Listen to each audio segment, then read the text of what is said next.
Hey everybody, welcome to this week's live stream. Hope everybody's doing great today. So we're going to be making some faux burls. I just finished making the 1.5-inch size faux burl. I have the like a 4-inch. I made this quite a while ago, and I sell these molds. These are a little bit harder. Mainly these are made for like spheres and things like that. Fairly big, turning project. And finally made some that are a little bit more manageable, especially if you got like a smaller lathe. These work great. So you can make, basically what we're going to make out of this mold is this little faux burl type thing. This is what it creates.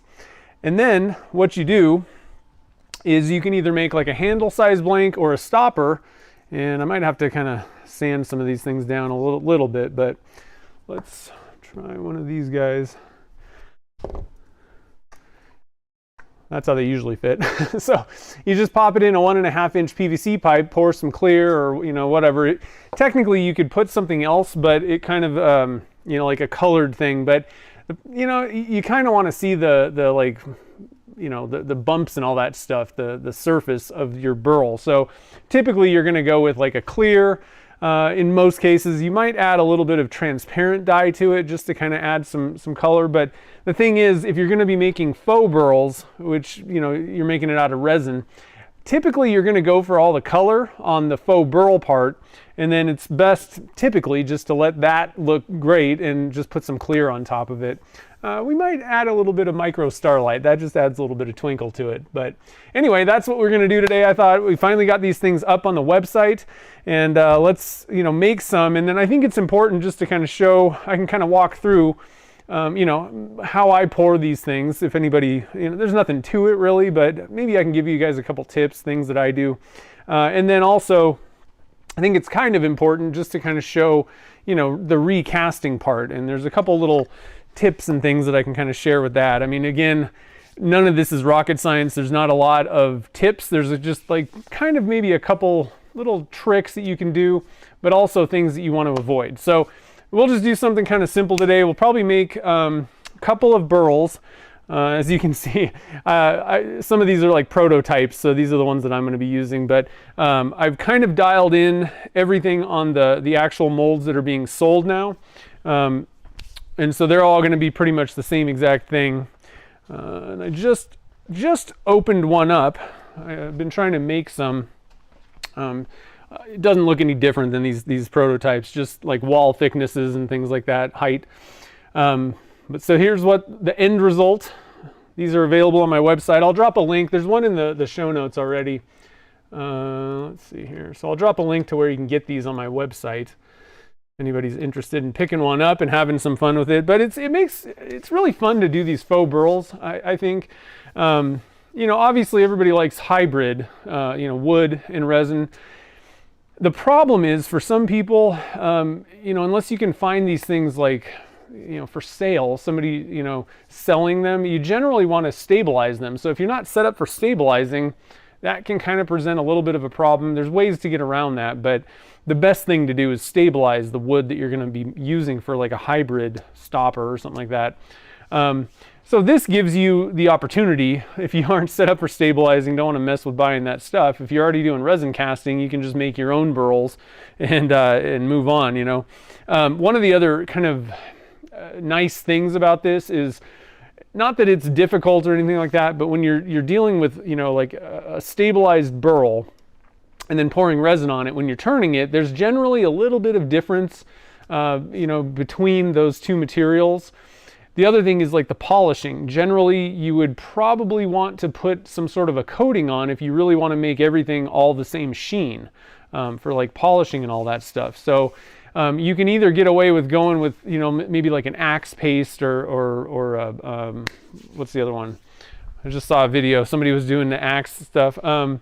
I can't think of the name of it. I'm going to go look it up. Yorkshire grit, something like that, or the triple E, compound. So like one of those like paste type things that will give a little bit of vibrance, with the oils in it to the wood. And then You know, you can kind of polish up the clear part on the top, the resin. But the beauty of doing it with a resin burl and then pouring resin on is you can just polish the whole thing.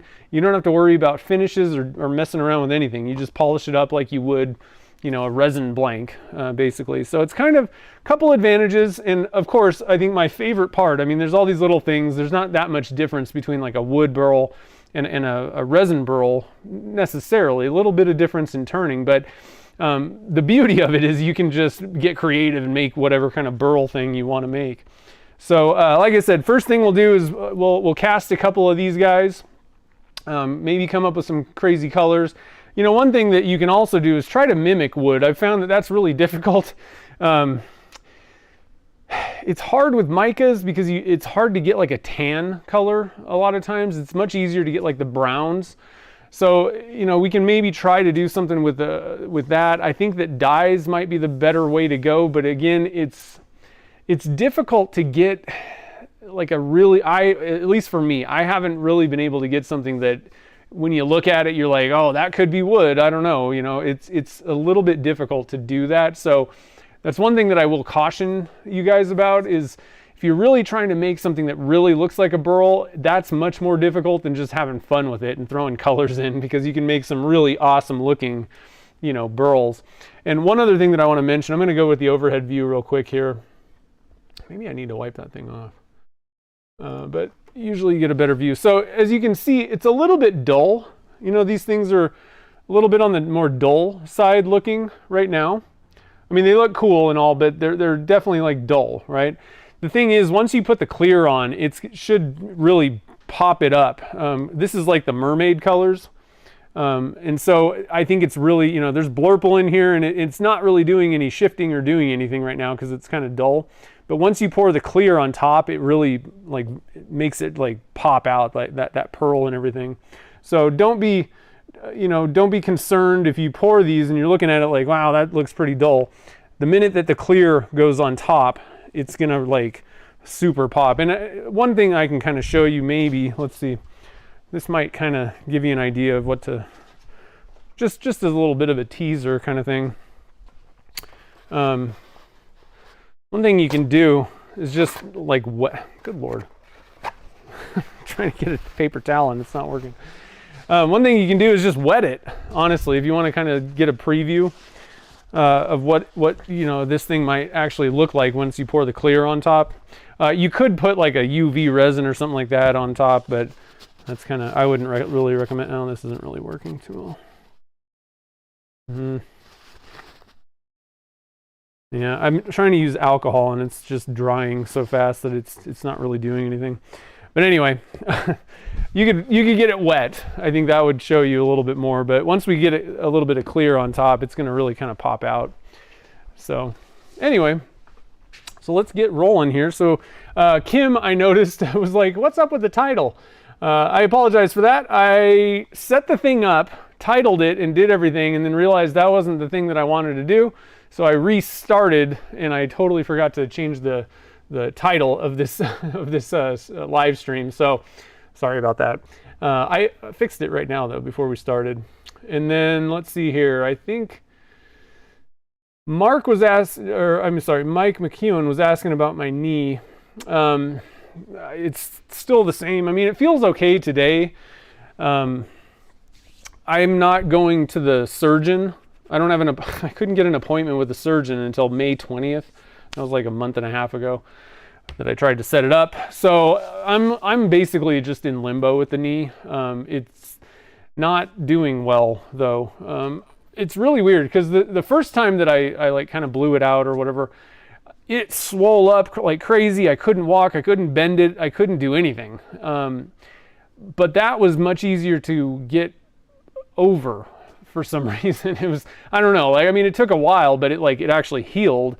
And then I started doing my, the physical therapy, and like that, it accelerated. Like it was better feeling. I mean, I was like jumping and doing stuff. And then I went out and ran, and then I don't know what it is about running, but that for some reason screwed it up. And I probably started running before I should have. I don't think that it was really healed. But I was okayed by a physical therapist and all that. So at this point, then I ran again, and it kind of blew out again. But that time it didn't swell up. It wasn't crazy, but I think basically I've like ripped the meniscus, like pieces. Somehow things are getting locked, and I can't walk normal without it like kind of.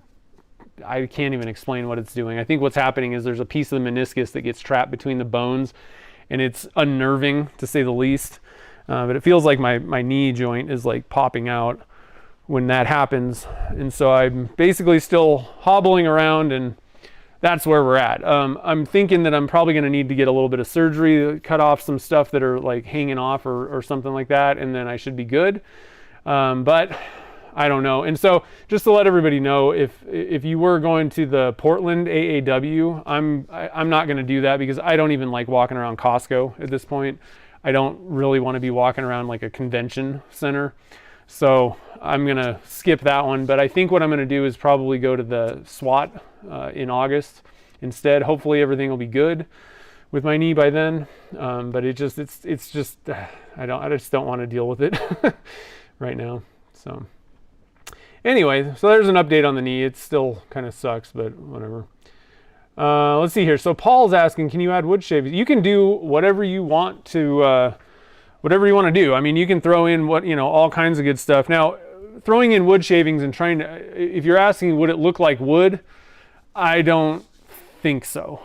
It's going to look like you put a bunch of wood dust in it, probably. It's not going to give like a wood look, really, I don't think. Maybe, I'm not sure. I don't really have any wood dust on hand, though. Like wood shavings. I don't know. Yeah, I honestly I don't think it's going to work out exactly how you what you're thinking. I don't know. I would like to, or I would kind of tend to say no. And Jennifer likes to, yeah, you can brush. Yeah, that's one of the nice things is like with any mold. Do I have anything else that's got detail? Yeah, I do somewhere. So I bought some molds from Philip Danner a little while ago. So I'll show you this. That's a really, really cool idea. So, in something that's got little details and stuff, this isn't maybe the best example necessarily, but same thing with these, you can go in there and like paint on mica powder, literally with like a paintbrush. Again, this is not the greatest example of a really awesome thing, although I did do it on this mold itself.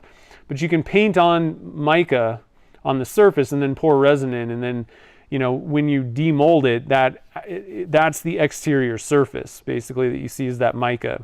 So it's kind of cool. You can really get crazy with it. Obviously you can just add the mica or whatever dyes to your resin and then just pour it in. And the one thing is I'm not a full-on like expert at a lot of this stuff, but I'll kind of show you what I typically do if I want to kind of play around with stuff. One of the more difficult things I would say is to try to get, like, if you're going for, so like on this one you can see there's like red and gray, or it's basically silver, but you got both of those colors in there. One thing to keep in mind is when you're pouring these things, if you want to get variation in color on the surface, you have to be kind of careful about how you're pouring it. Now, I got to be honest, this would possibly be a really good use of the dirty pour method, because that way you're getting different color striations, and you could just dump it at that point and you're going to get on the surface down there different colors. It's a little bit there, but you can also do it just pouring, because that's actually how I made this. But just kind of keep in mind, whatever resin color touches the surface, that's going to be on the outside, of this thing. So you want to kind of vary up your pouring. So we got, let's see here, we got hot pink, nice, I like that. And Lorenzics is in. What color do you want? We'll throw in a couple different colors on these things. Vinny is asking, this is a great question. What about the adherence? How did you put it? Yeah, adhesion between the clear and the pour. I have no problems. I have never had any problems with the adhesion, and mainly because the surface, so like, and I've made quite a few spheres using this one, and I never mess around. Now, here's the big the big deal, and I'm going to stop, I'm going to pause, I'm going to show you my eyeballs, okay? This is the big deal. Do not use mold release on this mold. Don't be spraying this thing with stoner, because then you're going to have nothing but adhesion problems. Okay, so don't use mold release. I'd highly recommend using Alumilite. Epoxies generally, you know, like it doesn't matter what brand or whatever, it's just that the chemical formulation of epoxy is going to deteriorate your any silicone mold. So I just want to mention that. And you know, people that are using like the Gatling molds, or it doesn't matter if it's mine or anybody else's, the P-Town Subby, the blue ones for pen blanks, if you're using epoxy on those, it's going to deteriorate them rapidly. I don't use any mold release on my Gatling, on any of my molds really. And I use Alumilite Clear Slow for everything, and it's just not as hard. Now, you know, silicone molds are going to deteriorate after a little while, but epoxy like extremely speeds that process up. So Alumilite Clear, and it's a urethane resin. That's the difference. It's just not as hard on molds. So I'd recommend going with Alumilite if you can, or you know, and I think there's other urethane-based resins if you don't want to use Alumilite, but I would recommend just going with Alumilite, because we all know that it, you know, doesn't do anything. But do not spray mold release on this, even if you're using epoxy or whatever. Don't use that. They should, you know, demold fine. At least they definitely do with Alumilite. But if you spray that stuff in there, when you take it out, it's not like it like melts into the resin or anything like that. It's still just going to be on the surface of your faux burl. And if you did do that already once, what I would recommend is like probably like douse the top with denatured alcohol. Get it like a brush even, put some alcohol on it and try and scrub it off as best you can. But even with doing that, you know, it's hard to get it all off basically, because it's a liquid and there's a bunch of little, you know, nooks and crannies on this thing. It's hard to get it all off. So just don't use any kind of demolding agent, and you should be good to go. So let's see here, Lorenzics. Did you get we haven't got a color from Lorenzics. Bright blue, iridescent color. That'd be cool. Okay, so we got pink, blue, and then we need color from Lorenzics. Hey, Myra's here. Hope your foot's healing. I saw that picture on Instagram. That doesn't look very fun. Hopefully that's healing up and you'll be back at it soon. One other thing that I want to mention about these molds that's really awesome, and this is one of the reasons why I wanted to start making these. You know, we've been making, you know, with the excess resin, we've been making the Happy Fun cups. It's just a cup, and that's a fun way to do things. But this is a great way to use your overfills. Now, you know, you are gonna, well, if you can get it in the pressure pot, that's one thing. But you may get, you know, a little bit rougher surface. Like let me show you a couple examples. This is a pretty good example, I think.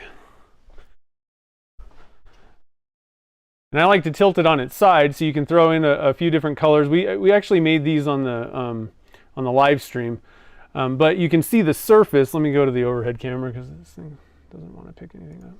Here we go. So you can see there's little, you know, some little holes and stuff if you compare these two. The thing is, the resins, that's not a big deal because I don't really care about that surface. That's fine. I mean, burls have holes and things in them, so it shouldn't really be an issue at all.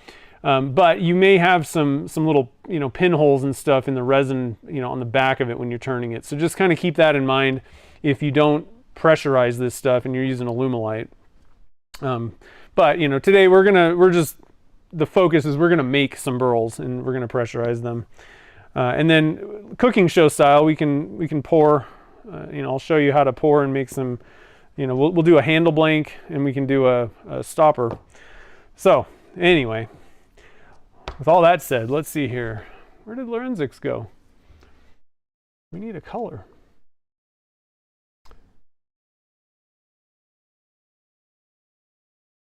Yeah, I know. It just doesn't. It doesn't. if you spray, because I did the first time, or actually what's happened is I've accidentally sprayed, you know, one of the 4-inch, and I was like, oh man. And the other thing is, so I mentioned like you want to scrub the top of the piece to recast it, but you're going to need to do the same thing, like pretty much like douse this thing with denatured alcohol and try to take like maybe like a soft bristled, you know, like a plastic bristled brush and try to get in there. But I mean, it's once you do it, it's extremely difficult to get this stuff out. Eventually it will, you know, kind of all go away, but you're gonna have to pour some things, and you do not want to use acrylic paint with Alumilite. If you do that, I'm going to switch to the face view. So you can do it, but what I would actually recommend is for the clear, then I would actually use epoxy. And so I have the same issue, even if it's wood. But if you have burls that are like, you know, some of them are just like super smooth. They're not like spiky. It's just kind of like a smooth curved surface. Let me see if I can find one that would be a good example. I think I have a few. Yeah, this is a good one right here. Actually, this is even better. Okay, so, and I think I have an example. It's pretty old, probably yellow at this point, but yeah, here we go. Okay, so if you do this and you get a blank, oh, let's switch to the overhead here.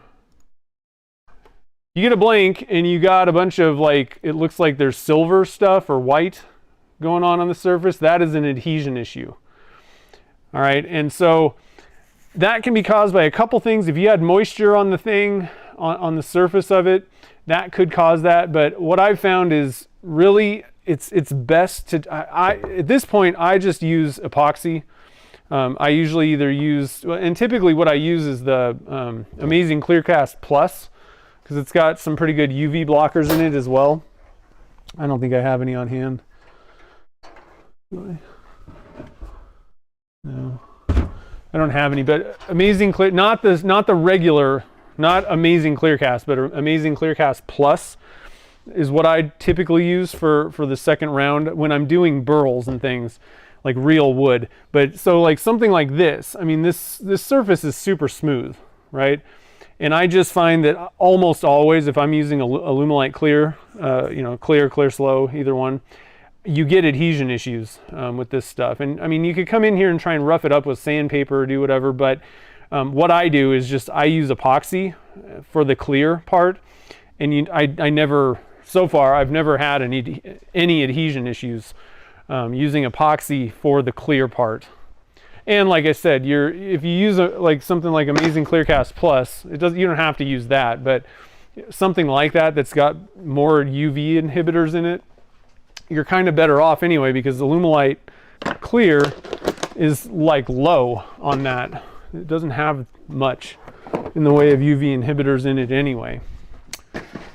Just to kind of keep things from yellowing for longer. Eventually every resin is going to yellow with enough UV exposure, but you know. Okay, so let's see here. You blurred out your stitches. Yellow fluorescent. Oh, all right, good pick.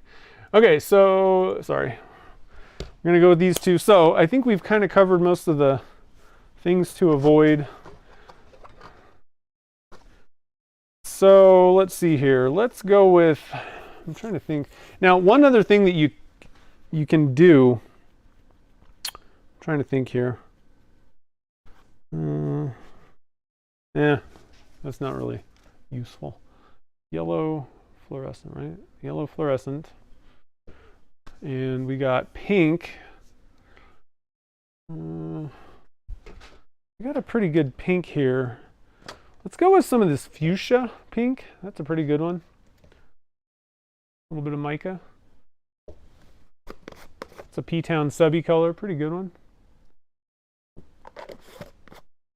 And what else do we have? We had a blue. You know, we could go with like a interference blue. I think that would be pretty cool. And I would add a little bit of like kind of a white, you know, until the interference kind of popped with the blue. It's always good to add something like a white or, you know, like a lighter kind of, what do you call that? Like a contrasting color. Oh, okay, so sorry, we're going back to can you use acrylic paint? And I've done that. You can do that to like, because I painted, if you didn't see that, I think that example that I just showed you, actually I used acrylic paint. So you can paint the tops of the burl caps with like an acrylic paint, but that really makes it even more difficult with the adhesion thing. And I would highly recommend definitely go with an epoxy at that point. I don't know if, yeah, this is the right camera. So you see the black in there? Let me get on camera. Technically this burl was black underneath that the cap was, and that was an acrylic paint that I used. So you can do it, but number one, you don't want to mix acrylic paint in with like the liquid resin. And really you don't want to do that with epoxy even, but definitely not with Alumilite. It's going to cause a reaction because it's a water-based thing. But even, you know, on the recast, I highly recommend just go with epoxy. If you're doing something that has that kind of like a smoother surface, otherwise it's kind of a crapshoot, and like really it's not even like a 50-50 kind of thing. Like, at least for me, if it's a smooth surface and I'm trying to pour clear over a burl like that,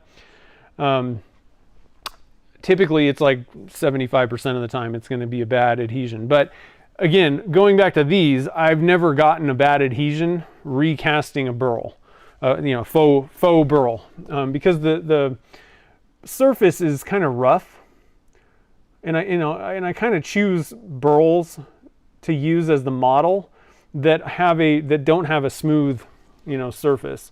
One other thing to mention also about all the, you know, wrong one. One other thing to mention about the adhesion of this, if you can, for like the best possible circumstances, what I would recommend is, you know, cast your faux burl, all right, and then depending on the temperature and all kinds of stuff, and you know, which resin, but really, if you're using Alumilite clear slow, and I'll talk about Alumilite clear like the regular one in a second, but if you're using Alumilite clear slow, I mean, you can pull these types of things out in like 2 hours. I mean, you can just wait the full 4 if you want, but it's going to be hardened up plenty after 2 hours for something that's like this size. You can pop it out of the pressure pot, and then what I would do is immediately recast it, and you're going to get a good bond because it's still curing. So if you can do it, and this goes for any like multi-layer pour, if you can recast it like the same day and definitely within like 24 hours, you're going to get a better adhesion than you would, you know, casting something, letting it sit for a month, and then trying to recast it. So do it as soon as possible after you've poured the first, you know, faux burl kind of thing, and you're pretty much going to be guaranteed, you know, no issues with adhesions or anything like that. It's going to be a really good second cast. So let's see here.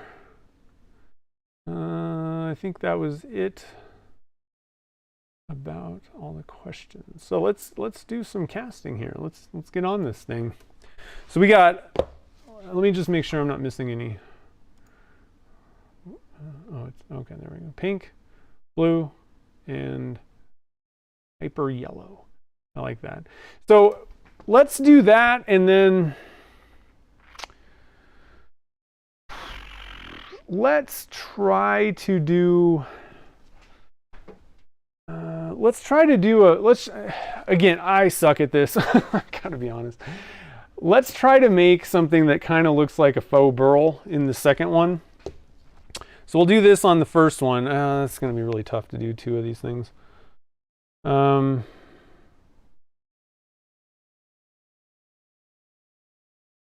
me think about this for a second. So what I was going to say is, one way to do it is, you know, try to go for like a tan color. Let's see, do we have a What color is the tan from? Doesn't anybody make like a tan dye? So I don't have to mix it up. Maker Select is pretty tan.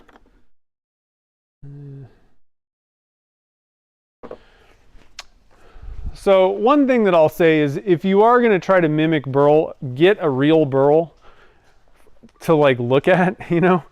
And I mean that sounds kind of obvious, but get one in hand so you can kind of try to copy those colors a little bit. And I would probably recommend just like playing around with let me see if I can find a good type of something that's got lots of good color in it. I'm trying to find a burl. Well, let me grab a couple different types of burls. Do I have?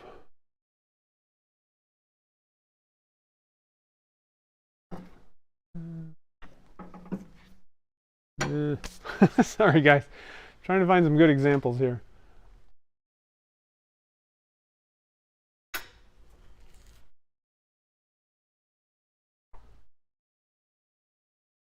Well,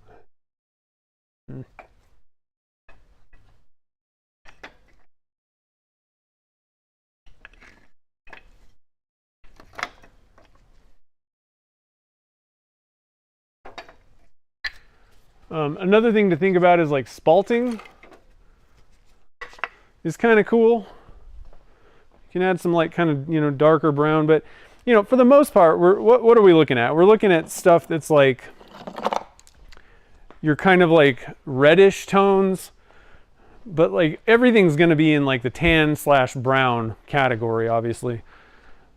These aren't the greatest examples, but it's what I got on hand here. Get the right camera. So I want to say this might be pretty sure that this is a what is it called? A Buckeye burl. I'm pretty sure. But you get a lot of like really creamy whites, but you get like these gray streaks in it. And then you also have like browns. So, you know, and you can kind of see a little bit of the wood grain on this side. It's just a bunch of different tones of like tan. This has got some of that spalting in it.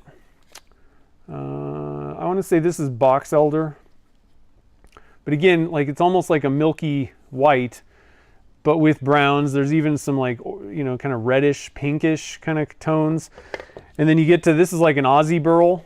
Again, you got like kind of, you know, your brown, you got a little bit of kind of like red going on. But then if you look on the bottom side, this is what you would see kind of like on the bottom part. This is just kind of a thin piece, but the rest of the burl, again, is going to have like your tans, browns, a little bit of reddish brown, all kinds of craziness going on. And then this is another, I'm not sure what this is, but again, kind of milky white, kind of brown, a little bit of reddish brown, dark brown, some almost even blacks. So like that's the color palette if you wanted to try to, you know, mimic a real burl. Another thing about the, you know, trying to mimic burl or wood, because, you know, like the coloration in it is just, it's not like it has like swirls really. It's all just kind of like a mishmash of craziness going on inside. That's a pretty good reason to go for like a dirty pour and just mix all the colors together and then dump it. Because really, you know, you can pour it if you're going for like high variation, you know, like one of those colors where, or one of those pieces of wood that it's just got like all kinds of different shades toning to it. You can just kind of dump them all together, pour it, and you're probably just as good off as if you were like, you know, pouring it one at a time, you know, a bunch of different colors. So lots of different ways to do it. I know of ways to do it, and frankly, it's tough. I can show you a couple examples. I think I have a couple examples. Let's see here. Yeah.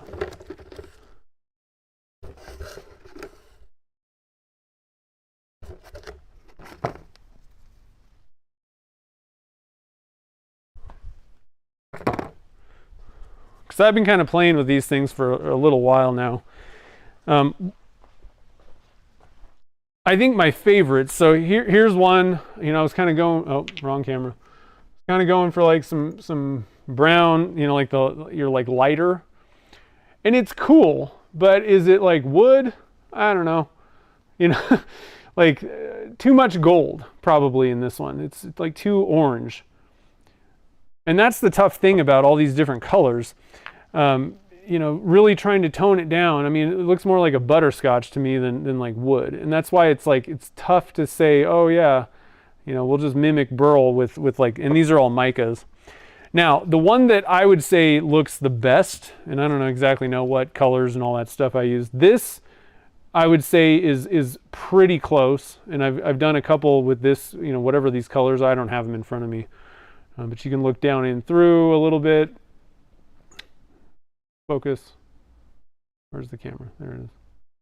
That one I would say is the closest I've come.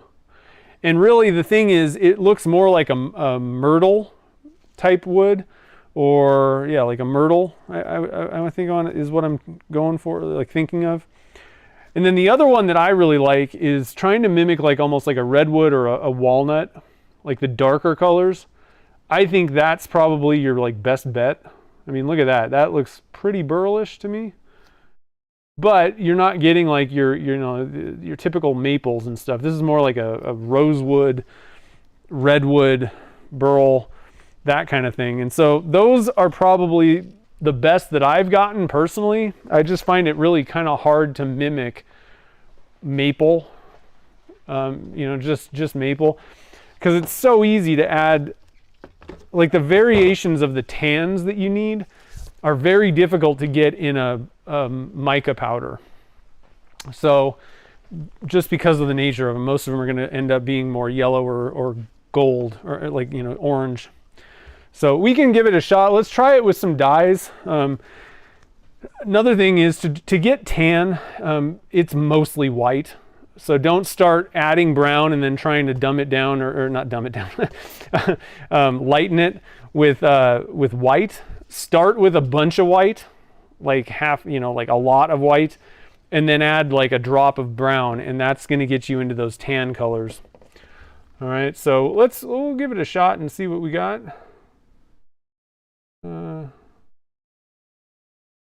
Yeah, I mean, I'm not worried about the shininess, especially if you just put, you know, like clear coat on top of a burl. It's going to look like that. It's the coloration. I just don't really see. Most of them are not orange, and that's what I'm kind of getting at. It's really hard to get just a bunch of variations of like a really light tan that really looks like burl wood. And it's the other issue is it's really hard to get like little tiny, you know, you get like little bird's eyes and things, and like straighter kind of wavy lines. It's hard to put all that together and really say, oh, that looks like a burl when you're pouring a liquid. That's all. So the point of that is I'm just letting you know that it's, and I'm not saying that I'm a master at this. You know, I'm good at certain things. I may just really suck at trying to make a burl out of resin. I haven't figured it out yet, kind of thing. So not to say that you can't do it. I'm just saying, like, from my experience, it's been pretty difficult to get something that I'm like, yeah, that looks like burl. So let's see here. We're gonna go with so yellow. Get a little bit of brown, probably some red. It's tough. You know, it's just kind of it's tough to kind of figure out exactly which colors you really need. But I think that we can make a palette with, you know, a little bit of yellows, some browns, and some reds, and get a couple different colors. And I think what I'm going to do is just dump them all in the same cup and then pour it. So we can do that. I'm a little bit limited on pressure pots today, so we're going to have to kind of hope that I can get all this put together and everything works, kind of thing. Let's see. So let me get my book out. So what's everybody else up to in their shop? You guys working on anything kind of cool? Mark's always doing something. Chatoyance, I think, is the word that you're looking for. But yeah, you can, you know, burls look kind of, you know, you can get some really cool effects out of wood, but you know, it's the colorations and stuff. Yeah, you can get like a crystal kind of geode thing. Another thing that's kind of cool is you could also go for like I would say semi-transparent colors for the burl itself. That's kind of cool to just add, you know, like a see-through color. So you can kind of play around with that. Again, you probably don't want to be putting a lot of color on the top, but one of the interesting things is if you go for a transparent, it's almost like it's the reverse. So you could go for like a transparent color in the faux burl mold. You're still going to get all those bumps, and then you could put like a solid color on the top and it would be like a reverse, like almost like a mirror image of the surface. So different things, and it works out. I've done that. Actually, do I have an example of that? I made a sphere that way. I don't know if I turned it or not.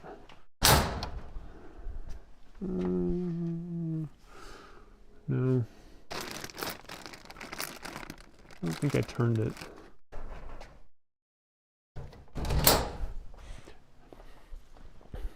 Sorry, getting distracted. Okay, so let's get this thing rolling here. So we got, today is the 4th. May the 4th, oh, I don't know if you guys noticed. I'm wearing Gretchen got me this t-shirt for Christmas. Pew, pew, pew.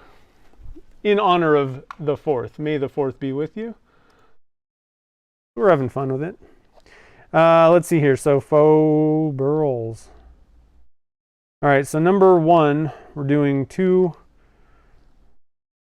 faux burls. Let's see here. And do I remember how I can't even, this is something I need to figure out and put on the website. I don't know exactly how much resin these take. I want to say it's like 80, 60. Hold on a minute. Let me try something here. Let me look.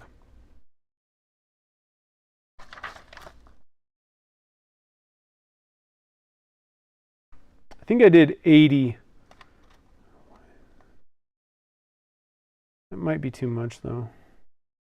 I'm going to mix up 80 for each one of these things, and then we're going to kind of see how much they actually take. And technically, I'm going to have to do a little experimenting and get this on the website, because I kind of forgot to put how much resin these things take. I'll have to make another one. Need to make sure it's the final one, because some of these are a little bit different than the finals. So I would say if you mix up 80, you should be fine. That should be like way plenty. But let's just kind of go with that for each one, 80, and then we'll see.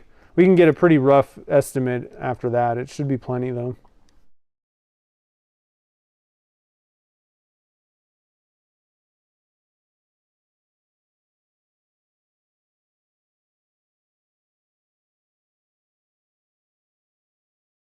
And so then the first one is going to be pink, fluorescent yellow, and interference blue. That's going to be pretty crazy looking, I think.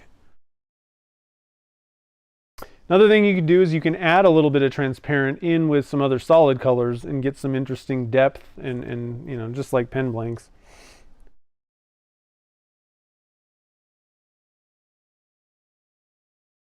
Okay, so 80, let's just, I don't know, let's just split it in 3, I think.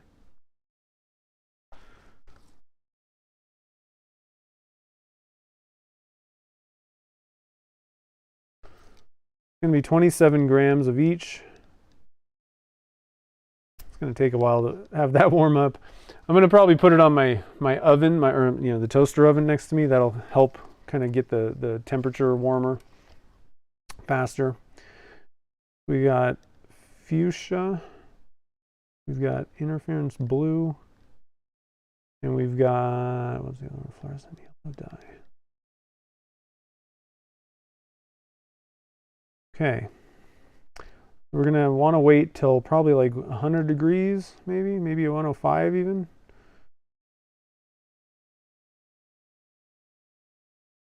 And it's, I think, 68 degrees, so all this is Fahrenheit in my shop. I don't know what the conversion is.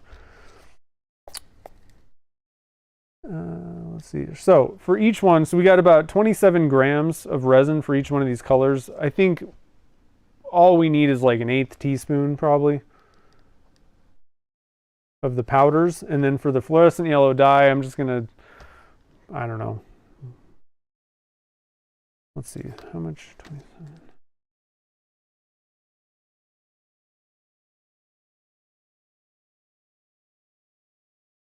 I'm gonna put a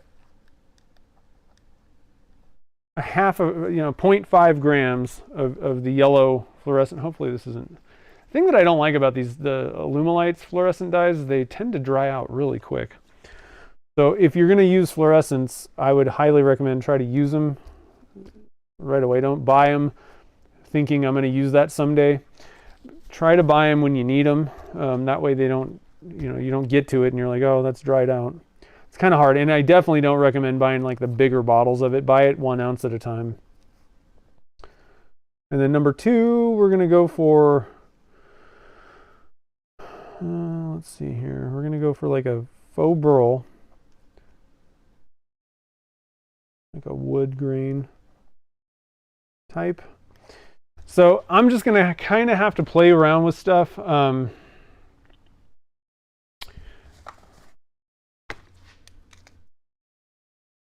I haven't really played with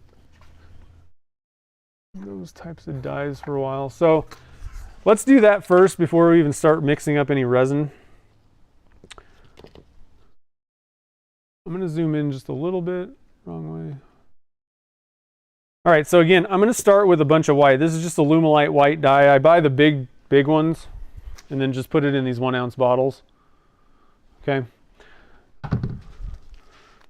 And in fact, I'm not even going to mess around with using that the 1 ounce. I'm just going to dump it out of the big one. You always want to shake up your white. You always want to shake up the fluorescent and the black from Alumilite.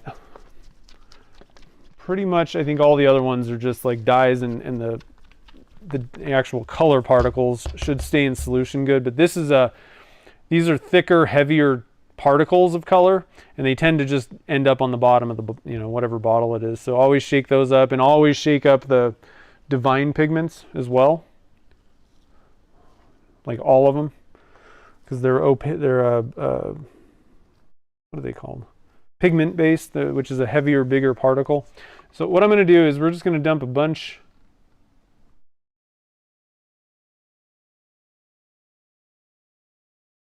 And actually, I should have I want to weigh this so I know what we're doing.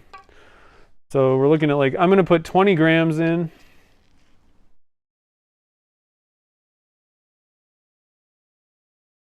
Or so, 20.4, that's fine. And the first thing that I want to do is I'm just going to put a drop of yellow. 1 drop of yellow, small drop. And let's put a drop of brown in there as well.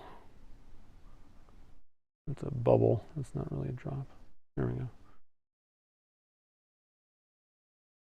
Small drop. Let's just see what we got with this.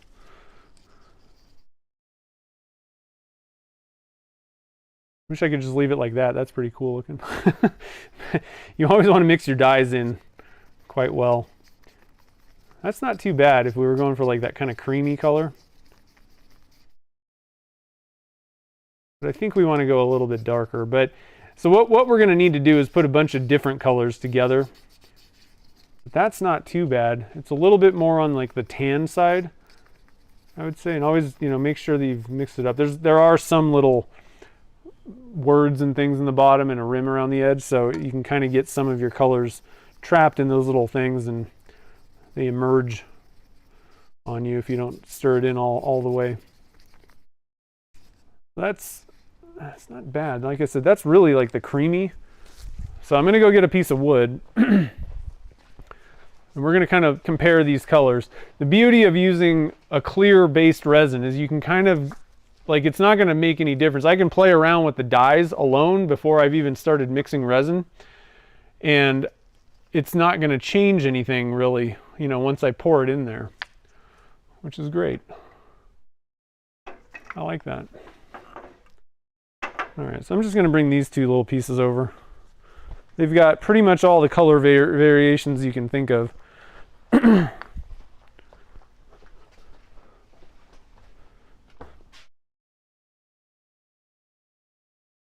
probably needs a little bit more yellow, I would say. Let's add one more drop of yellow. See where that gets us. You always want to sneak up on this stuff. You don't want to be getting all crazy with it.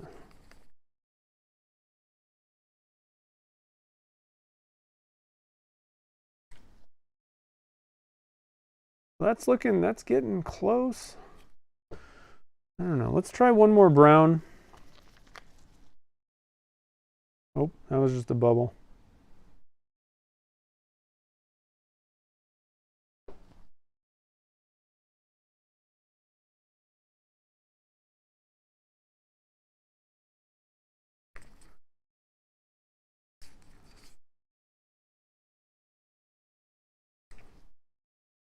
And one more yellow after this here. So we got 3 drops of yellow, 2 drops of brown. That cap out of my hands. That's a pretty good looking tan right there. I mean, that's pretty close, I'd say.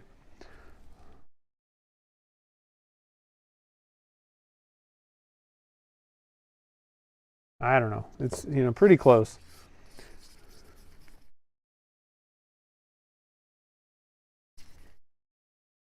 Now, we've also got some darker browns right there.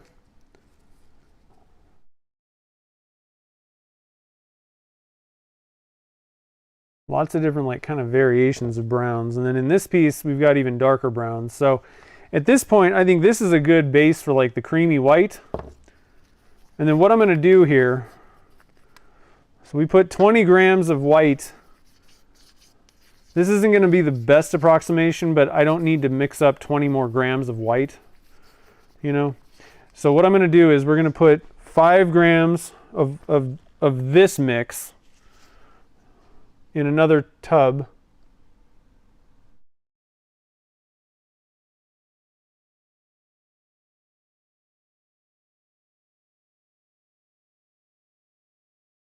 And you can kind of do the same thing with mica powders. I mean, there's, you know, no reason not to. Now, another thing we can do is we can kind of mix all this stuff up with dyes. And if you wanted it to be kind of like a mica pearl, then you could add just some mica powder. You could either go for like a macro pearl. But the thing is, when you add like a pearl color to dye, you need to kind of add quite a bit, and it's probably going to make it more white, like again, lighten the color overall.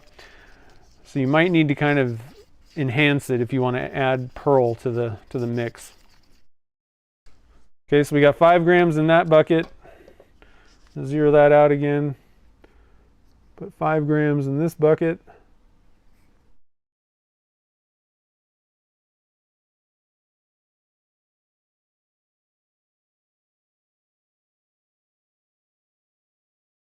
Oh, close enough. Okay, so this is our starting point. We're going to keep that separate over there. And then what I'm going to do is we're going to add, now this is significantly lower amount than the 20 grams we started with. So I'm going to go for a brown. Let's work on the darker brown. Let's see what 1 drop of brown does. I think I've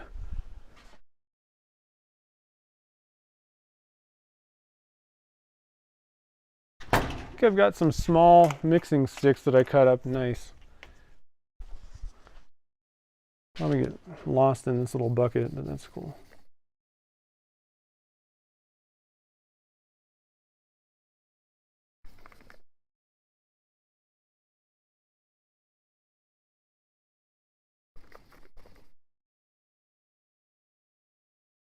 All right, so I would definitely say we need, that's not a bad color. There is a little bit of that look in there, but I want to go for like the dark.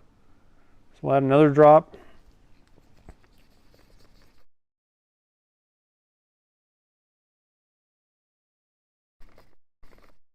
This is a case where we might actually need to go back, you know, like start with brown and then lighten that up. Possibly.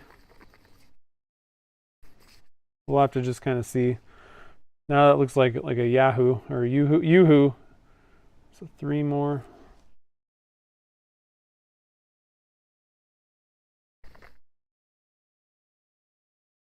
Chocolate milk.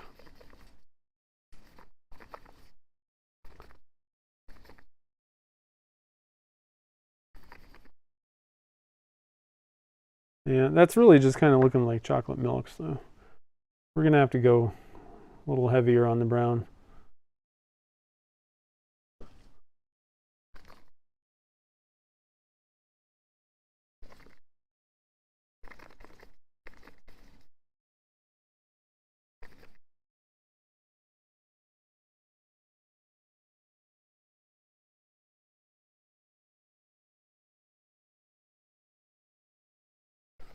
I've lost count of brown drops, but it's quite a bit is what we're gonna need.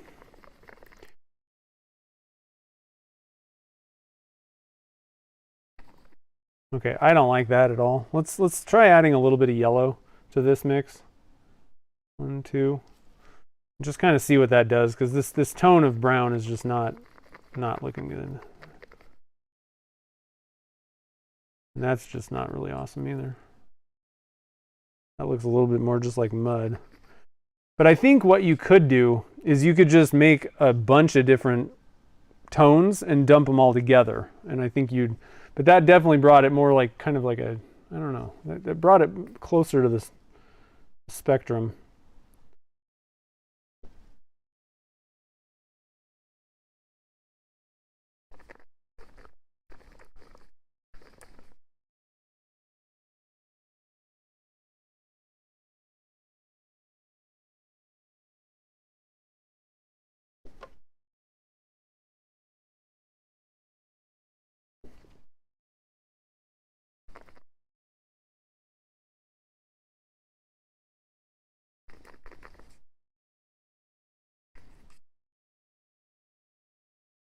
Yeah, I'm still just not really digging this color. I don't like that. I think what I'm going to do is we're actually going to mix up, we're going to go with mica and, because this is the color that I want, like right there. So we're going to add a little bit of mica. I don't think I've ever done that before. So this is our base tan. We're going to throw some hot chocolate in there, and then we're going to go with some red.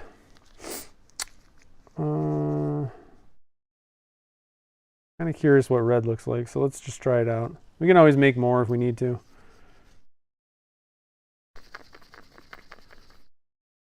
I just added a drop of red. That's like kind of pinkish.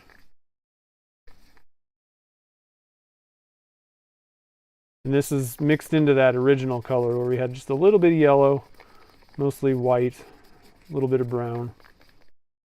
So that's like pink. Now let's add a brown, yeah, another brown to it.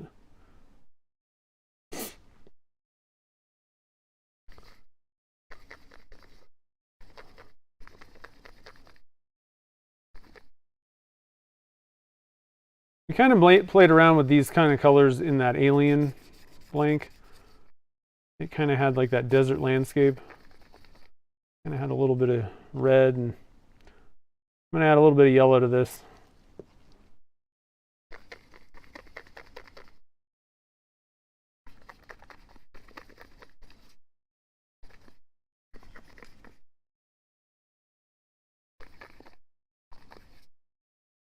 And a little bit more brown.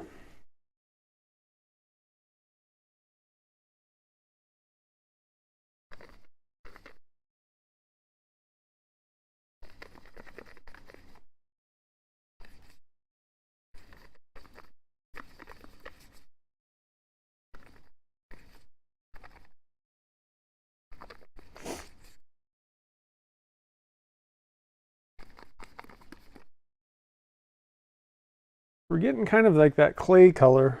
Still a little bit more on the kind of red side. Like I said, these tans are kind of tough for me to figure out. Like exactly what exactly do we need here? You know, Add a little bit more yellow. I'm just going to kind of keep playing with this until it kind of gets to a... That's not too bad.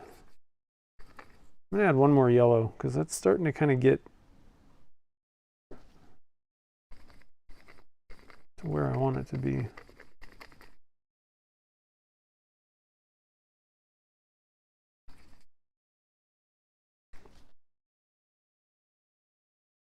We're getting close. There are some of that kind of color going on in there. Maybe one more brown, and I think I'm going to put it aside and we're just going to go with it. I think it'll be interesting seeing how the mica works with the dye. And what I'm going to do is we're just going to dump it all in the same cup. This is going to be dirty. I'm not going to do the layering dirty thing. I'm just going to dump them all together and then stir it up a little bit and then pour it. So I like that. That's not too bad. So here's our color palette. We got a couple different things going on. Again, I don't know. We'll have to kind of see how this goes. I don't want to sit here and mix up colors like the entire day though either. So we're going to move on. This is why micas are so much more easy to use. You're not like, oh, what color is this going to be? I don't know. All right. So we need 160 grams of resin total. Actually, this doesn't actually look that bad at this point.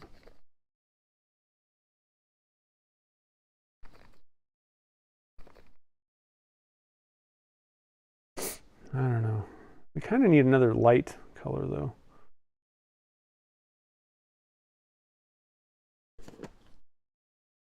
That one actually doesn't look... See, and this is the other problem, is like your eyes play tricks on you after a while. You're like, I don't like that. And then you set it aside, look at it again, and you're like, oh, it's not the worst. I don't know.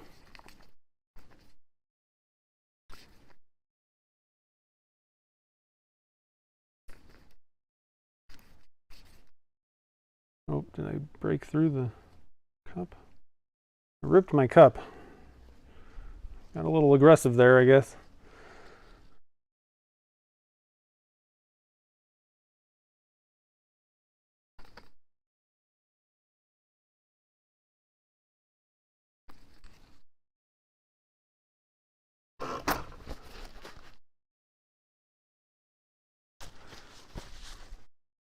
Okay.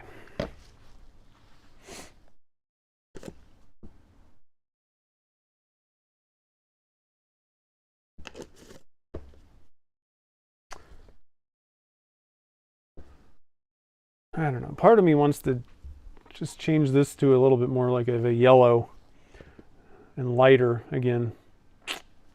And then use this one as the dark.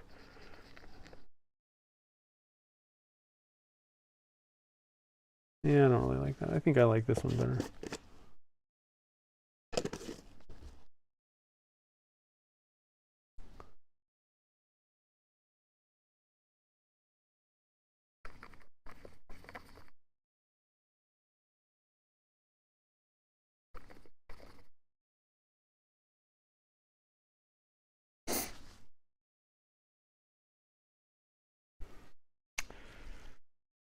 I'm going to add some white and just see what happens.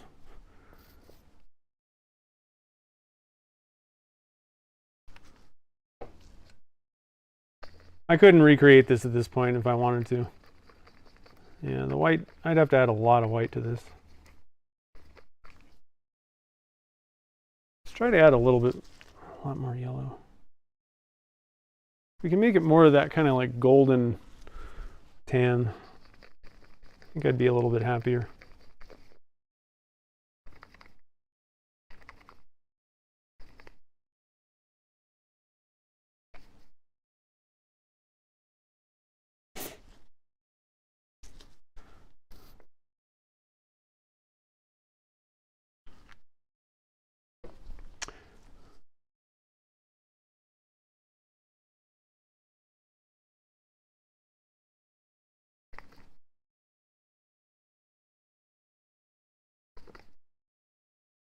So yellow can brighten up a color, and then white lightens a color. Black is gonna, darken it, and obviously, your browns and stuff like that typically are gonna kind of darken things.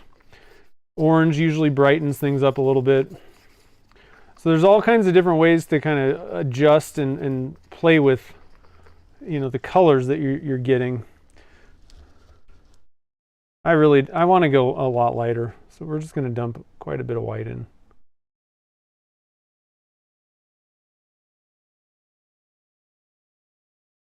Come on.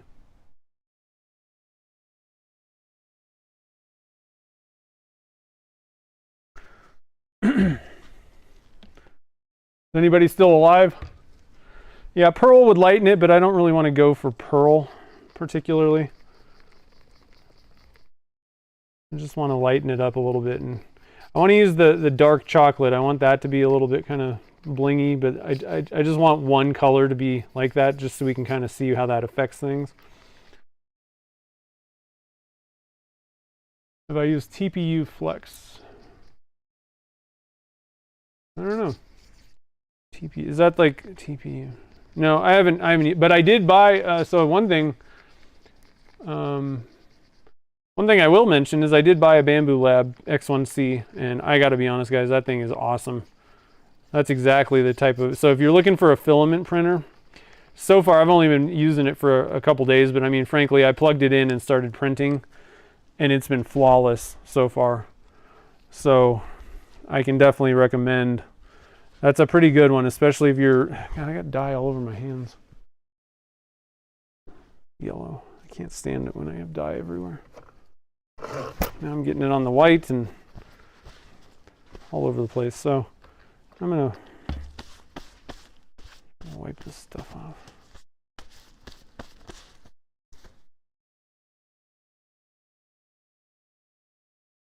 That's not helping. All right. Okay, so we got that one, we got that one. Let's mix up our resin. I'm gonna have to do this really fast once we get going.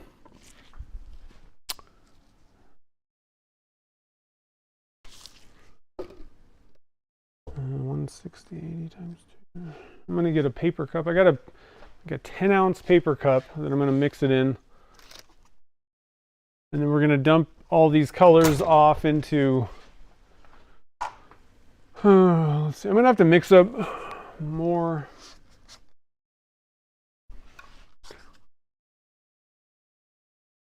One, two, three. So those are 25s. These are gonna be 25s also. Well, actually, I'm gonna go for a very small amount of the hot chocolate. So I'm gonna actually just use one of these little cups for the hot chocolate, and it's gonna be mostly these two colors. And then I'm going to need 25, which should be fine with these 3 little cups for the other ones.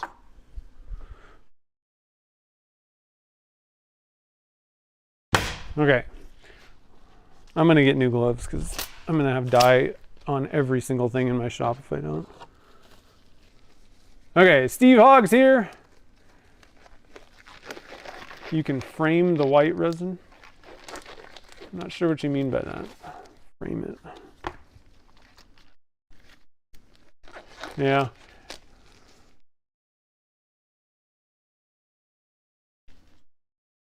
Like I said, I pretty much am terrible at trying to make things look like wood, so I'm much better at making colorful, fun things. But I haven't tried it like this, so we'll give it a shot. We'll see. It may just look terrible. I don't know.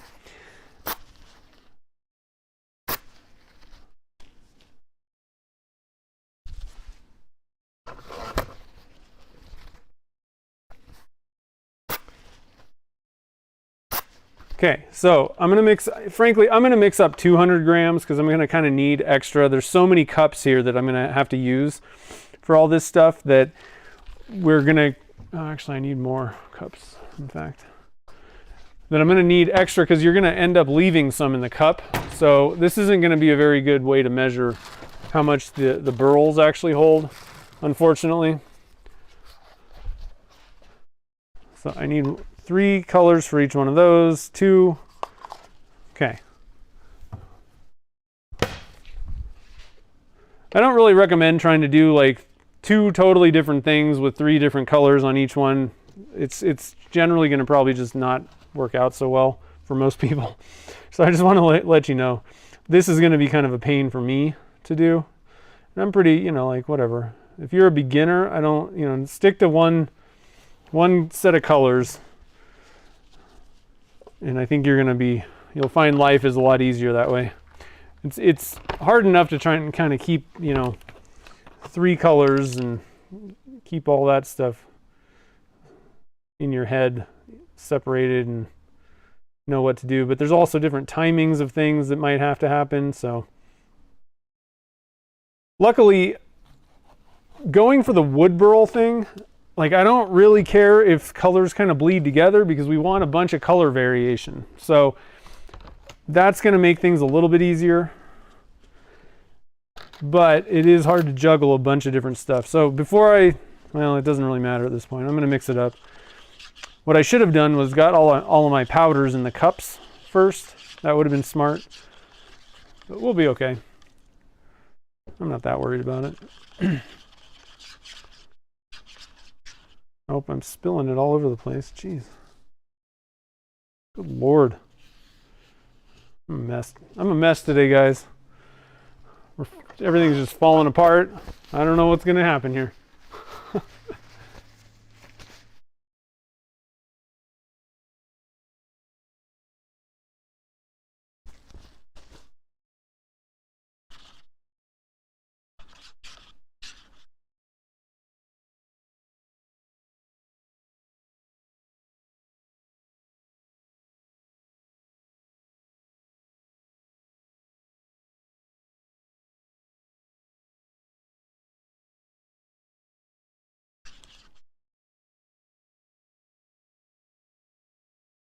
All right, so we got all of our resin mixed up pretty well here. I'm going to get, let's see here. So I'm just going to go with, frankly, I don't need that much with the hot chocolate. I'm just going to give it a couple little scoops. It's going to be like way plenty because we're only putting a little bit of resin in there. That'll be there to mix that. And these guys, we're just going to add dye to the thing. So let's get the 1/8 teaspoon thing out. So an 1/8 teaspoon of interference blue.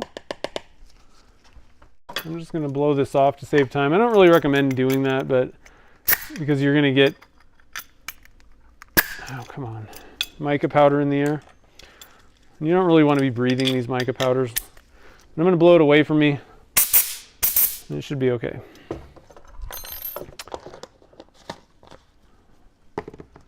We'll go with some fuchsia. So we're going to do just a dirty pour, I think, on both of these. I think that'll be kind of cool to see how that turns out. You can, well,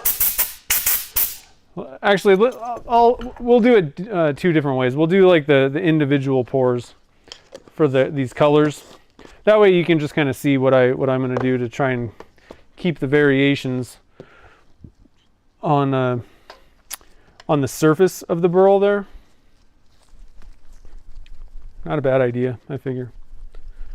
Hopefully this fluorescent yellow is not dried up. Oh, it's good. Oh, I went a little over on that. That's okay. Okay, so we need 25 grams, let's see, 27 grams in each one of these guys.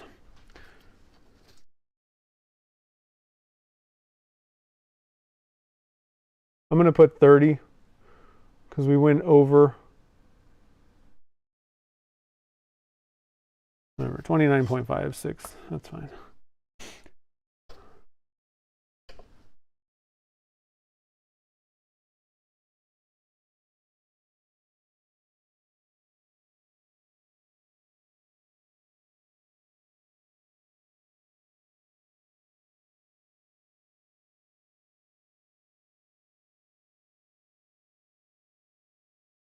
Okay.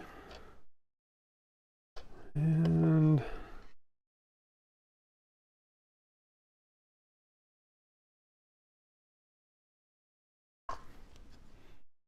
okay, so we got our 3 for the first burl there. And actually, here's, oh, we're not ready yet. Let's see here. So only 0.6. Let's see. So this one we're going to go with how much? 30? I don't know. 30 something, 35. I don't know how much I have left here. Approximately 35 in each one of these. These are going to be each one of these colors. The two dyes. Yeah, that works out fine. I'm going to go a little higher even. 7, just give this a little bit more. Okay. And then for this one, we're just going to go with like 15 or so. 16, that's fine. A little bit less. It doesn't really matter. I'm just going to use a lot less of this one because we just want some like little stripes, some darker stripes to kind of go in. So I'm just mixing this guy in here.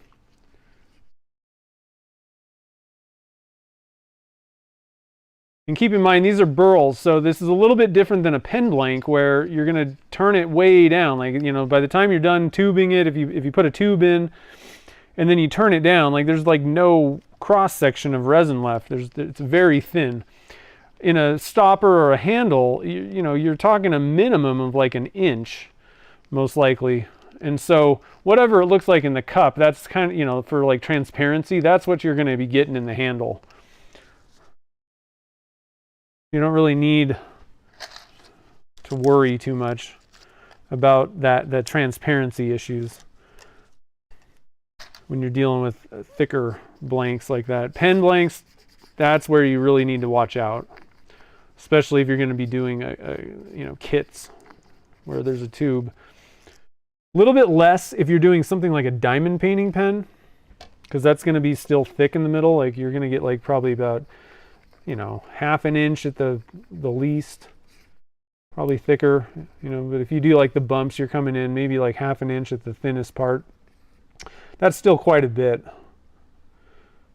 let's try like 0.6 grams. That should be plenty.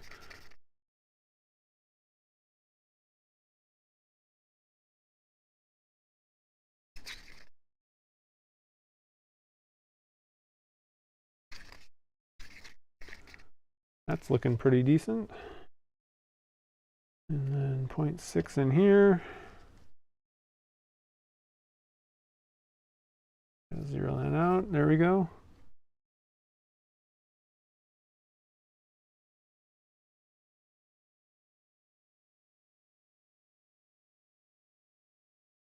Point 0.6.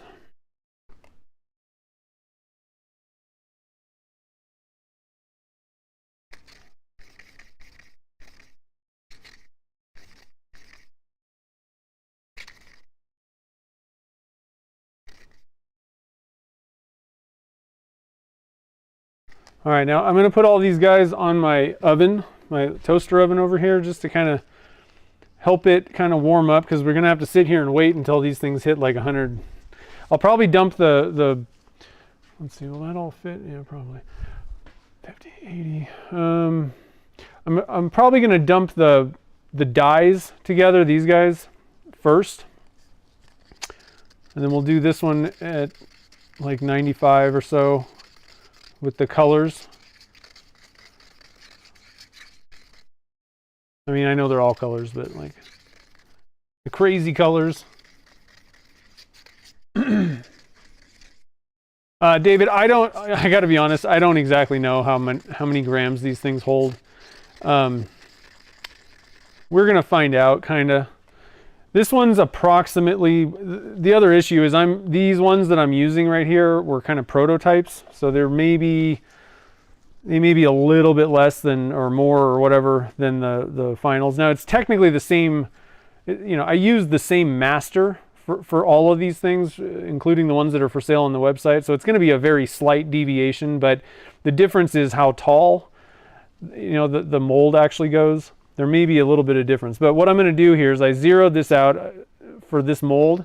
I'm going to fill this one, and then we're going to weigh it, and then we'll know how much resin does it take.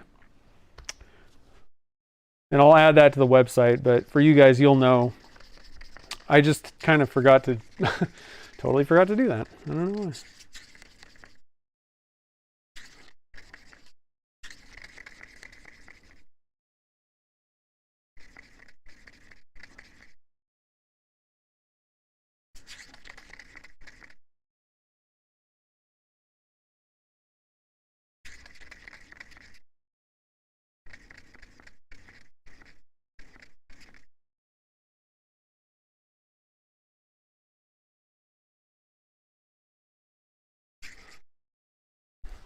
Mark Coster's here. What's up, man?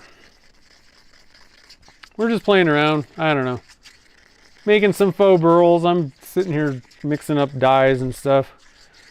That's the problem is this. So I don't know how long did I sit there messing with dyes? That was probably not the greatest idea, especially for a live stream, but so you can kind of imagine if you're trying to match a color, I mean, hours go by and people don't understand. They're like, why can't you just match this? You have like every other color. And I'm like, because it's going to take me like days, weeks, who knows how long it's going to take. I can't charge, am I going to charge you by the hour to do, because it costs you $1,000 for me to do that, So it can be very difficult sometimes when you're, messing around with dyes, trying to get certain colors to work, especially if you just don't exactly know which way to go, what to add, but the nice thing is the more that you do it, the more kind of like starting points, kind of, for me, all these different tan colors, those are tough for me. I'm just, I don't exactly know what to add to get to where I want to go, and they all kind of start looking the same to your eyes, and that one can be a little bit difficult. So that's another thing is at this point, with all the team colors, for the most part, I mean, I have most colors that most people want down, and the ones that I don't have, like, I don't really want to spend the time doing because I've either tried and can't figure it out, or I don't even know where to begin. So some of the tans are a tough one. I don't know. Oh, I guess I don't really need these things. All right, so we got our two little burl things. Now we just got to wait for the right temperatures. And again, actually, we're getting pretty close already, I think.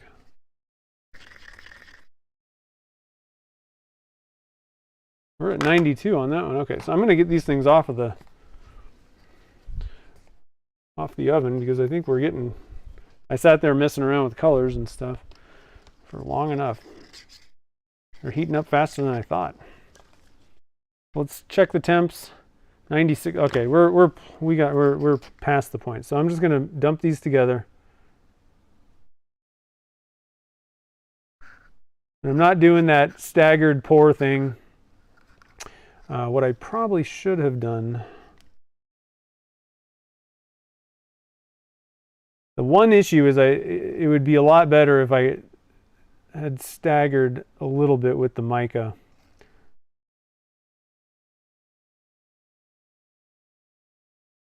I don't know. I don't know if this is going to look like wood at all, but we'll try it out. And then with these guys, we're going to do these ones separately. So I'm ready to pour this. Hopefully I have enough resin. I might have to just top it off with some of the mica. I'm just going to, how much did I put in here? 20, 35, 65. Yeah, I might need to top it off a little bit more with some of this. I'm going to kind of pour it in the edge right there. All right, so I'm going to pour it into this one because I know that I have enough resin and everything for the other one. Let's just do it this way.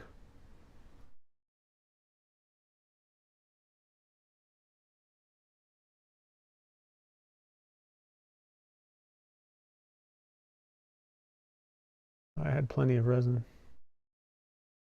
And I go to the top. Now you can kind of vary how much you actually fill these things. Filling it is going to get you like a pretty good sized burl, but if you're making a stopper, you maybe don't need to waste this last ½ inch of resin, or even maybe an inch full. So you can kind of vary things. Now, one thing I'm going to do, just because it probably kind of layered a little bit, like kind of like we were doing all those dirty pours, I'm going to take a toothpick, a thin thing. I don't want to poke my burl mold particularly, but I am just going to kind of play around with that inside. And then that one's done. So I'm going to pop this in the pressure pot real quick. And then these guys, we're going to pour one at a time. And so what I'm going to do, to try and get different coloration on different parts, I'm pouring little tiny bits at the beginning. Okay? Because we want to get different areas of the surface. We need to get that first surface area down with different colors on it. Okay? If I just dumped a bunch like this whole thing in there in the bottom, it would cover most of it, and it would be like kind of a weird layered thing. But that outside edge needs to be covered in different colors with very small pores like this, so that you can get variation on that surface. Otherwise, it's all just going to be pretty much like one color. So you got to do very small little pores as you go.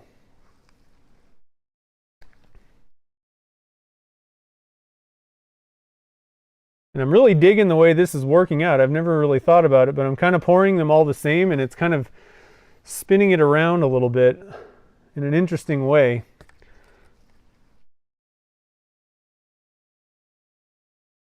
I'm getting good color variation in each one of these pores. And then now at this point I'm past the live edge part. So now it's just a matter of, like, at this point, frankly, I could dump them all together if I wanted and then just pour it out all at once, but we're going to go for kind of doing like the swirl type deal.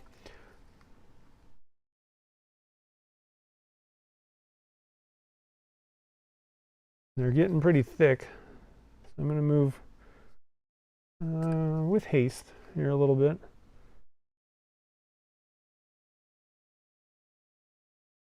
And I will drop it on the scale. I didn't forget.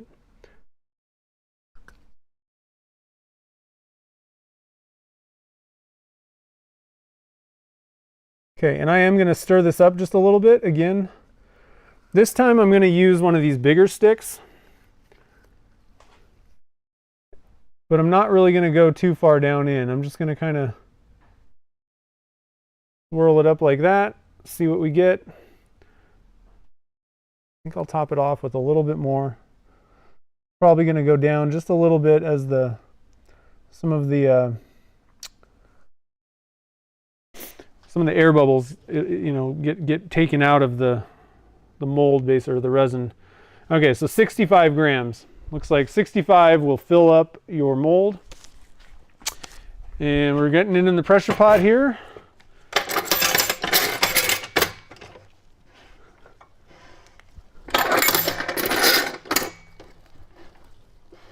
And we'll have to wait and see what these things look like. I think they're going to look pretty cool though in the end.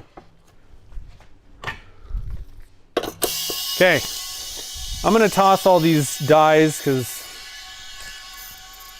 kind of have an idea of what was going on, but not really. So not particularly worried about that.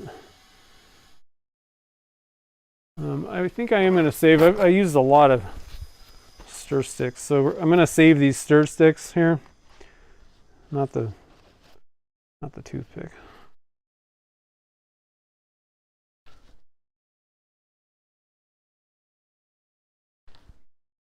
Now I would typically, with this, we got excess resin here, right? I would typically dump these guys into, this is one of the reasons why I wanted to make these types of molds also, is for like extras, but the problem is it's all so thick at this point that we're really not gonna get, it's gonna be very bubbly. So what I would do is I like to have one of these guys kind of hanging out near me, and you can kind of maybe put it on an angle or whatever, and then I'll just dump in my excess resin into the faux burl mold. And if you're good enough, you got enough time, and you're not going to screw up the original, what you were actually casting, then go ahead and pop that in, and you have like room in the pressure pot. But pop it in the pressure pot if you can. But I usually don't, because I just find that what I don't want to do is mess up the original pour, because I was trying to get excess resin in the pressure pot. That's just not something I'm going to do. So I usually don't worry about it. The surface, once you turn in the top surface of the burl, you will get some little kind of you know, there's little pinholes and stuff. Who cares? It's a burl. Like, they all have that kind of stuff. So that's not a problem. You will get a few little pinholes on the on the body when you turn that down a little bit. But like, it's just not that big of a deal. I know we all want bubble-free, you know, resin blanks, but these are just like extras. They're kind of fun, and really, as long as you know that they're there, it's not really that big of a deal. Like, it's not going to ruin anything. It's going to turn just fine. You may want to put like a little bit of a coating, like a CA, just to fill some of those little holes. That might not be a bad idea, but it's really not going to hurt anything, right? For an excess resin blank, it's not a big deal. Now, I'm not going to do that for something that I'm, you know, like for my pen blanks. You want to make sure that the pen blanks that I sell on my website, I'm going to obviously use the pressure pot for all those, but for little fun extra things, it's not a big deal if you don't pressurize it. But know that the surface will degrade. You know, there's going to be little pinholes, air pinholes in there. I should have put my little mat down, but I didn't. Okay, so we got it cleaned up. I'm going to wipe off these stir sticks just real quick. I like to just get all this stuff off. You know, we were using dyes on these ones. I know it should cure, but I don't want to use one of these things and then the dye comes off because it wasn't in resin or cured or something. Just wipe them off with a little acetone, and they're ready to go.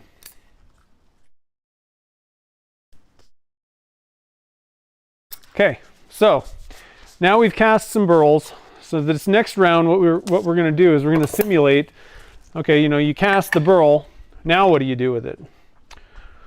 So let me put this thing away. This is interesting. 65 grams ought to fill it up. 65. You might want to mix up like 70 just to make sure that you've got enough, especially if you got a lot of different cups. You're going to definitely want to add a little bit of extra resin to the amount that you mix up, because some of it's going to end up staying in the cup. So if you mix up 65 grams and then make four different cups, you're going to be way low on your, you know, filling the mold up, because there's going to be some left in the cup.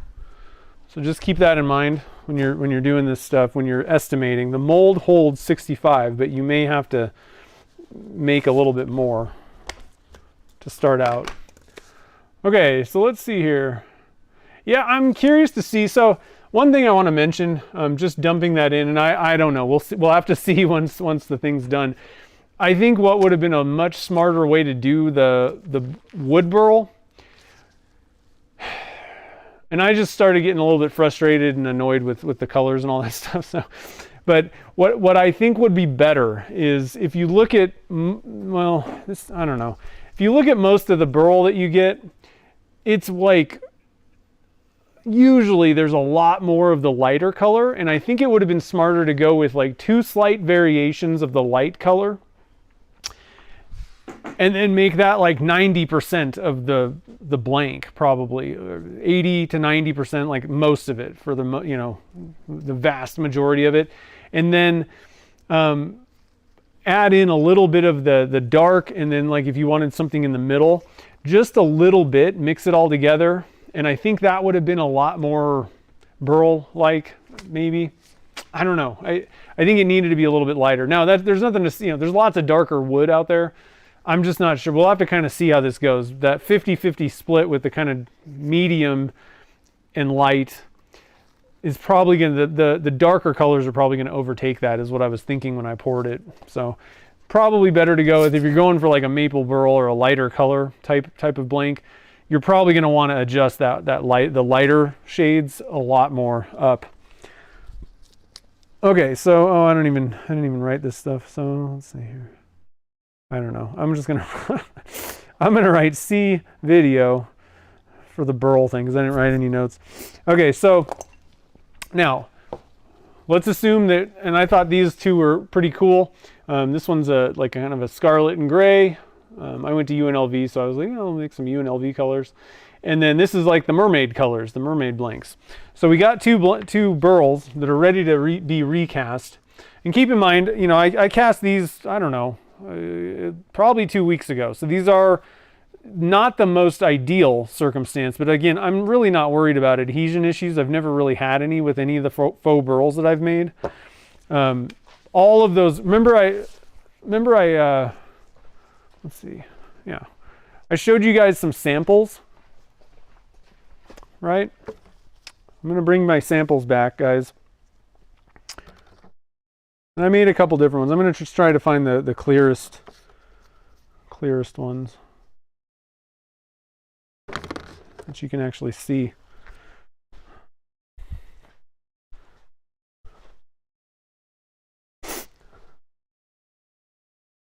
All right, so here's one, and what I'm trying to show, it's kind of hard because there's like rounded, you know, convex and stuff, things going on, but there are absolutely no adhesion issues, you know, with the burl, where the clear resin meets the burl cap. And I had half of these things sitting around for, you know, days, weeks, before I recast these. Here's another one. I love the, this is probably my favorite, and I think I might actually start selling these. I'm not usually like really that into stoppers necessarily, but I really love the abalone look. Oh, too close, but hopefully you can kind of see in, let me block that. There we go. You know, there's no adhesion issues going on any of these that I've already done. I know it's really not super easy to like really see, but there's none of that like kind of white silvery stuff that indicates that you got areas where it was like coming apart. So again, the main thing is though, you cannot use mold release on those faux burl molds. If you do that, you're going to have adhesion issues. Frankly, it's probably not going to be like catastrophic. It's not like it's going to blow up on your lathe. It's just going to look like there's adhesion issues in the final result. So now I wanted to mention, you know, you need to kind of think, I was saying that you don't necessarily even need to fill that faux burl mold all the way up. All right. These two examples are the size that you're going to get if you know, fill the mold to the top. However, I actually have some shorter burl molds. Way back in the day, I basically just stuck a burl in a cup. So this is you know, totally different. It's a much shorter one, but these are actually pretty good. These are actually what I was those examples that I was showing.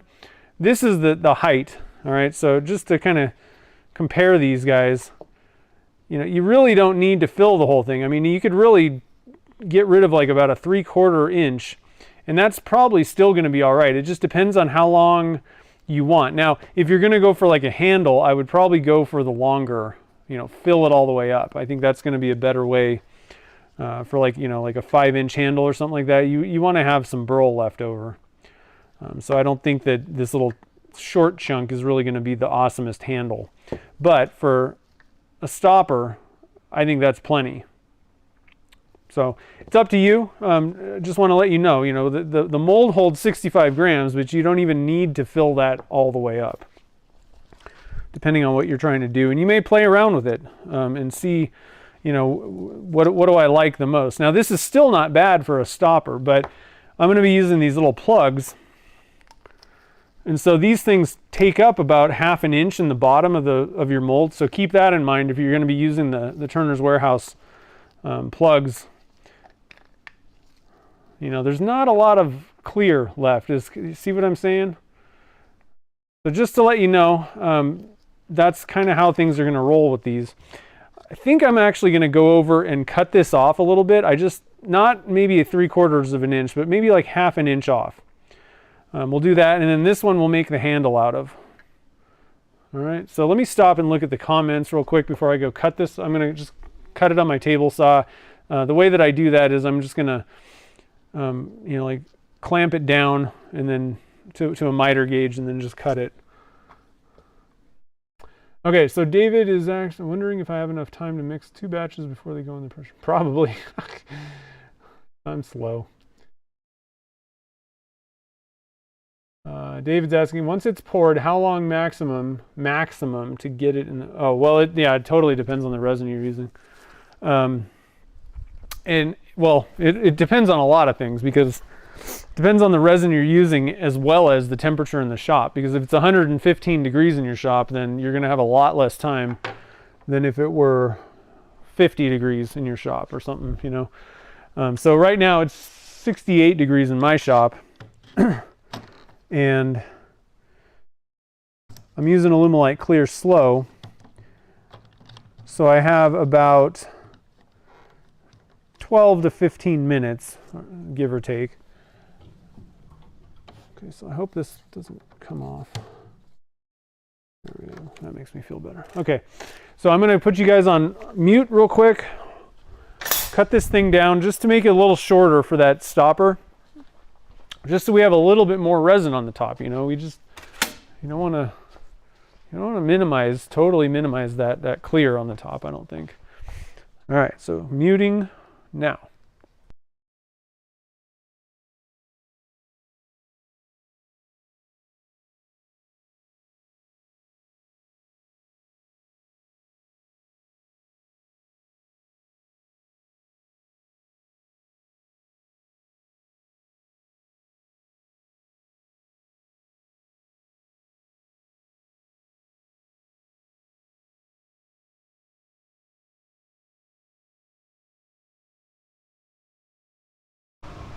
Okay, so we got that cut down just a little bit.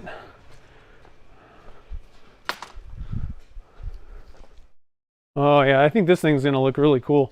So I cut into it also. Here's the inside. That's gonna look sweet.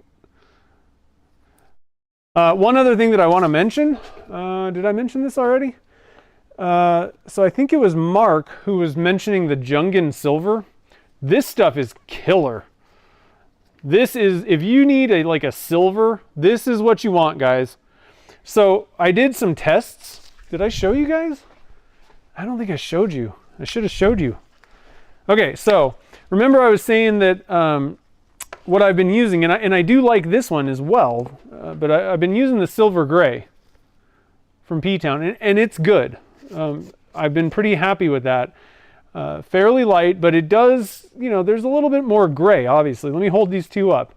It's a little bit more in the gray scale. It's fine. It works great. It produces some really awesome looking, you know, silver kind of gray swirls. However, this is much lighter. And what I was saying is that Alumilite used to have one that was an Alumilite, or I mean, what am I saying? It was like a silver metallic color. The problem was it was super like finicky, and they don't even sell it anymore. But I do have some. I had some left, so I did some samples. Here's the silver gray. Again, that's a pretty good silver. Like, I mean, compared to most of the silvers out there, that one's pretty good. And I had no problems using that one. However, Jungin, bam! Look at that, guys. Oh, let me get on camera here. So let me compare. I mean, that is silver. That is the silver that we were looking for. All right. Now, I also did an example with the old Alumilite silver metallic that I used to use. Again, I have a little bit left. They don't sell it anymore. There are ways to get it. It's super expensive. It's finicky anyway, and I didn't love using it. Check this out. This is the Jungin right here. This one, let me get on camera. This one is the Alumilite silver. This one's the Jungin. Frankly, the Jungin is possibly even like lighter, but the Jungin, it acts like a normal mica. It's not a pain in the butt like this stuff was. This stuff was really very light, and it would like float to the top, and it was just like, it was a pain. Like it really wasn't the greatest thing to use in the first place. Jungin for the save though, for the win. So big thank you to Mark. I think it was Mark that mentioned it. This is the way to go. Now this one is not made. This is made with the silver metallic. So it is a little bit more on the darker side. It will lighten up once we get it polished and all that stuff compared to this. This is very dull. But if you really want like silver metallic, that the Jungen guys, I'm gonna buy cases of this stuff because it's the best silver I've ever seen in my life, ever. Okay, now before we cast these things, one thing I'm gonna do is just make sure that you want to make sure that they fit in there nicely and everything's good. I think this one was a little bit kind of not really fitting so great. Yeah, I think it's my pipe. I don't know. Let me try a different PVC pipe. These pipes are pretty old and they tend to kind of warp a bit over time. Could be the blank. Well, does it fit in this one? Okay, so I think it's the blank. So what I'm going to do is I'm going to go over to the disc sander. I think this base just has a little bit of extra. And it's not even a bad idea to kind of straighten, like flatten the base of these things, because this is just kind of, it's got a lip on it. So I'm going to go to the disc sander, flatten the base, and even take off a little bit on this bottom. But you do want it to fit fairly good. Well, see, yeah, it's just the base. Okay, actually, I'm not even going to mess with this. I am going to flatten the bottom real quick on the disc sander. But I think it's, I don't know, I think it's my pipe, possibly. Just might not be working so great. So I'm going to put you guys on hold real quick. We're going to hit the, I don't have any cameras over here, so I'm just going to do it real quick and then come back and I'll show you what's going on. So mute in 3, 2, 1.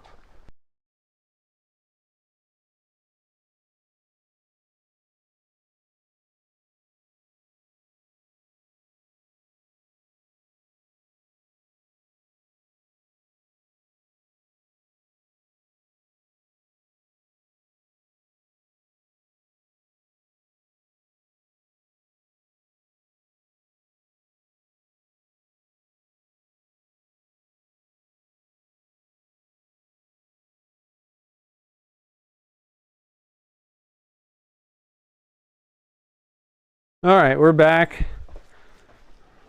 Got it all flattened on the bottom. So before we do anything, I'm going to get these guys out of the way because this one seems to work. We need to, now, opposite thing, we have to spray these PVC pipes with mold release, okay? So again, don't spray the mold to make these little guys. Do not spray the faux burl mold with any of this stuff. However, when you go to recast these things into the PVC pipe, you must use a mold release of some sort. So I'm going to be using my Stoner urethane mold release. It works great. It's definitely the one if you're using Alumilite. This is what you want. I find that this actually works. It's supposedly made for urethane resins, but it works for most of the epoxies I've tried. But there are other ones, your brand, you know, whatever epoxy, if you're using a different brand of resin, you might just ask them, you know, the manufacturer, like, what mold release should I use with this stuff?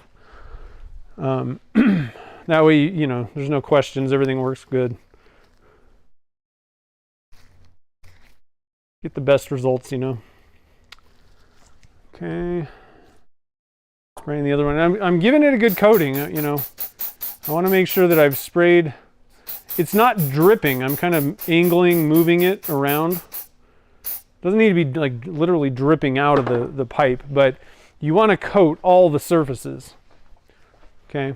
And I spray from both ends. I'm just moving it around and spraying every angle. Now because this thing is just kind of, for some reason, is a little bit wonky, I'm going to load it from the bottom. It's a little tight. This might be kind of a little bit tight to get out, but that's fine. It'd be a lot easier if I need to push it down, because pushing that thing in kind of pushed it up a little bit. Oh, we got air. Not really the greatest.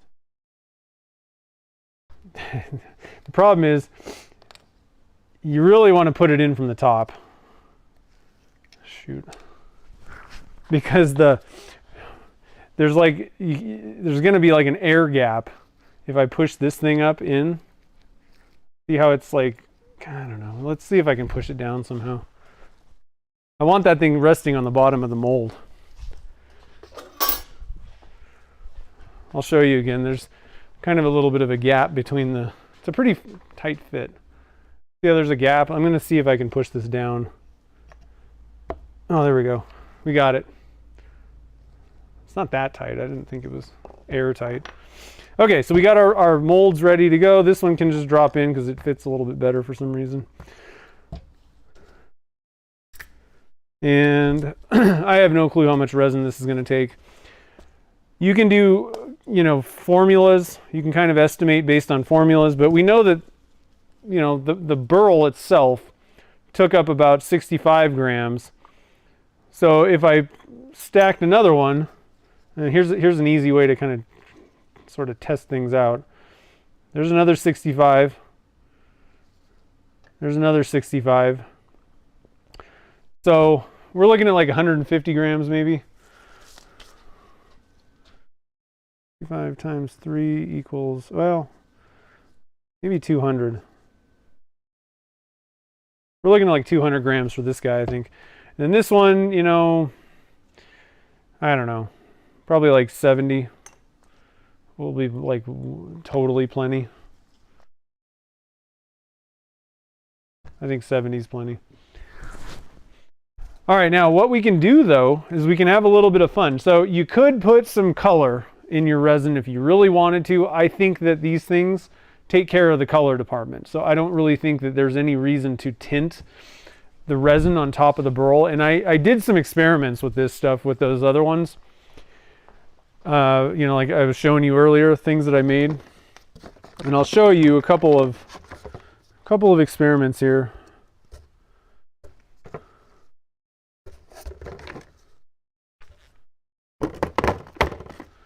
Just so you can kind of see, get an idea of what's going on.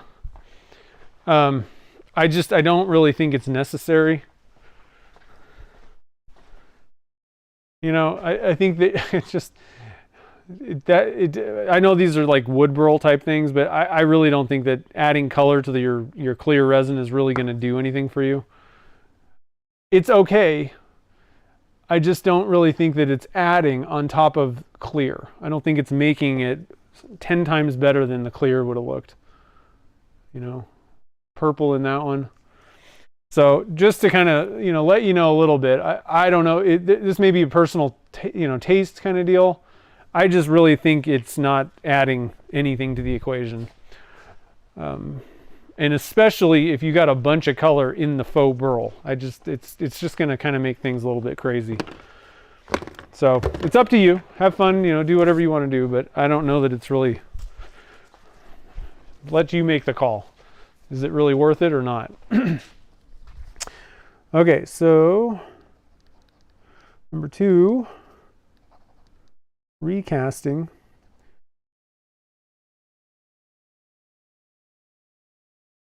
Let's see here. We got a stopper size, and we're gonna pour,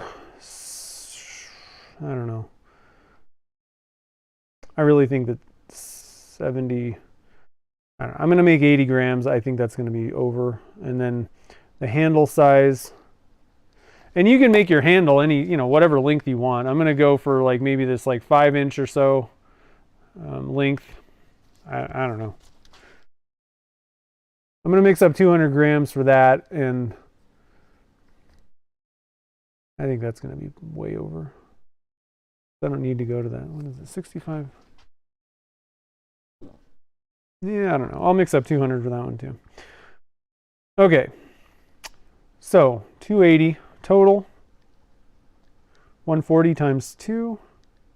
And again, when I'm doing dead clear with Lumelite clear slow, I'm going to add a little tiny bit of extra part B to the mixture. So I'm going to go with 140 and 142. It's just a tiny bit. Don't do this with any other resin except a Lumelite clear slow. Okay? And you don't even have to do it necessarily. I find that they tend to come out a little bit more clear. I don't know. I've been doing it forever. It doesn't hurt anything. And it could have benefits. So do at your own risk, but it really shouldn't affect anything with your casting. Okay, 200, let's see, 140. So we got a cup here. All right, Kim, thank you for the super chat. I appreciate it. Oh yeah, so I'm not gonna put Starlight. We're gonna put Micro. If you put Starlight in, it's gonna kind of muddy things. And the problem with it is, so for anybody that doesn't know what like the actual Starlight is, they're big particles. It's bigger. And the problem is all it's gonna do is just obscure your view of the main event in there. So what I recommend going with is hit it with the Micro Starlight and add a very, very tiny amount. You don't need like a scoop. You just need a little bit. So I'll show you what I'm gonna do. I like to do that. It adds just a little bit of fun, but it doesn't obscure, like I said, you gotta, and even with the Micro Starlight, if you add like a scoop of it in for like this 200, what is this, 280 grams total. If I took a stick, dug it in there, and I had a lump of it, it would totally obscure the view. Like even those samples that I showed you, I added too much. So less is more when you're just adding a little bit of sparkle in that clear. Just put a tiny, tiny bit of the Micro Starlight and you'll be, you know, you don't want it to overtake things, because if you obscure the view, then everything's, you know, all the work that you did making the burl and everything else. And this goes for, you know, regular hybrids too. You just don't need a lot of that stuff. I'm sneaking up on 140. That's close enough. There, oh, it's very close actually. 139.9. And then we're gonna go with 142 with the part B. Just a little extra to help make sure it stays clear longer. And really the reason that I do this is when they first came out with this, and I think it was user error mostly. However, you can get, well, there was a couple cases where it was just flat out user error, I think, but there were, what can happen is if you're not mixing up very much of the resin, like let's just say you were mixing up 50 grams and the parts were going to be kind of thin in the end, what can happen is this resin, and this is just Alumilite Clear Slow, the slow version, not even the regular version of it. It was developed to be poured in larger than 32 ounces at a time. Okay, and that's what most resins cannot be poured in that kind of a mass. So it's meant to be poured in large volumes all at once, which means that it doesn't heat up as much as your typical, you know, other resins during the curing process. And so the problem is if you're pouring a very small amount of it, it doesn't heat up enough technically. And it actually will cure. It just takes a little bit longer. But what ends up happening is you get what's called blushing, is these white streaks, typically on like the surface. Sometimes moisture can even just cause that, but you get blushing. And so what they recommended people do was to add a little bit extra part B if you're going for dead clear, and generally in smaller amounts is usually what that was. But I just started adding extra part B to anything that was going to be clear. And to be honest, I really do find that it actually seems to keep things clearer longer. So, but again, this is the only resin, Alumilite Clear Slow, not Amazing Clear Cast, not epoxy, not a, you know, whatever. Not even, you really don't need to do that with the Alumilite Clear regular set, the faster version. It's just the Alumilite Clear Slow.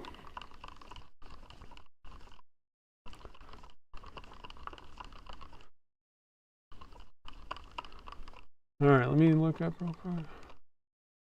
Yeah, it's crazy when you're dealing with like color, doing things like this. And again, like the transparent colors, like it's, you just need like the tiniest amount of tint to it if you're gonna do color. Because actually I make real hybrid stoppers for stainless bottle stoppers, and they want all these different colors, and it is interesting, but it's really difficult to not overdo it to where it kind of, you can't really see in. All right, now here's the thing. That's too much. I'm literally, I dumped it off, like it's just barely hanging on. That's enough. All right. That's all you probably need. I'm going to look at it, but you just want a little bit of extra sparkle, but that's it. You don't need anything else. And I can see through there, there are little glimmers. You know, maybe I could add like the tiniest little bit more, because when I tipped it on its side, I kind of lost. Like basically what I wanted was maybe about like this much to there of the tip, covered in a very flat surface, and I kind of, some of it actually did kind of fall off. Now one thing you can do, I actually accidentally did this, it's sprinkling down in onto the burl, and that's kind of cool. You can add little effects there. So I just added a tiny bit more back that I wanted, but I mean you can't even barely see it in the cup right now, but tiny amount, that's all that you really need. And then at this point all we got to do is just fill up the mold. It's about as easy as it gets when it comes to casting. I'm going to go all the way to the top. And there you have it. This one. Probably mixed up more resin. Oh yeah, I mixed up way more resin than I need. That wasn't a very excellent way of estimating the resin. I got way more than I need. All right, well, we're going to do something with this resin. I've been using some of my other prototypes, so we're going to go for, I'm going to add a little bit more to this one. I can always cut it off the end if I don't like it. That one's pretty good. You might have a little bit kind of, if you let it sit there for a minute, it might kind of creep like around in little crevices around the edges. But we got a lot of extra resin here, so I'm not going to let this all go to waste. So what we're going to do is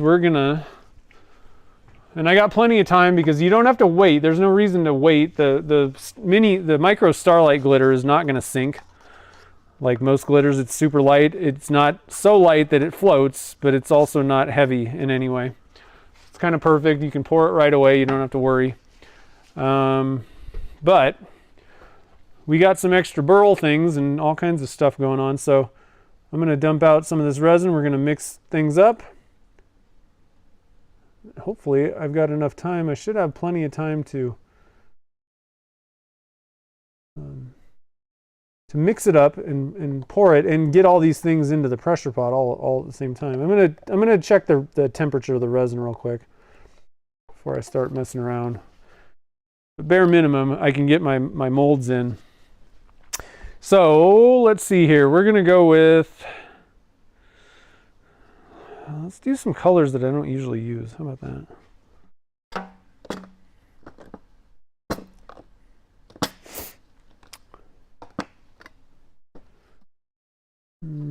Okay, so we're gonna go with where'd it go? Ultraviolet. It's not even open. Got one right there. Ultraviolet. We're gonna go with, I think I got penny copper in here. I haven't used that before. Shoot, that one's not open either. Doesn't help when your things aren't open. Hopefully this won't explode. Good.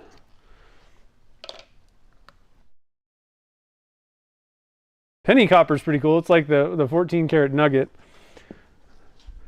Let's see here.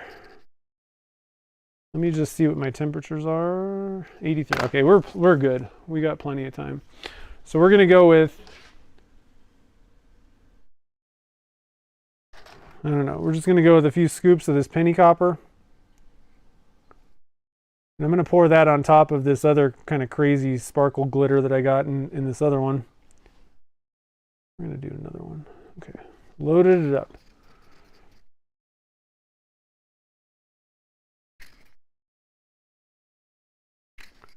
All right, so you can see I got some crazy glitter in this one.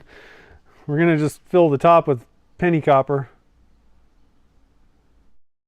These are those short ones, so these are only gonna be good for like a handle blank kind of thing, but, or I mean, not a handle blank, a stopper. Thing on there. Okay, we're gonna add a little bit of ultraviolet to this one.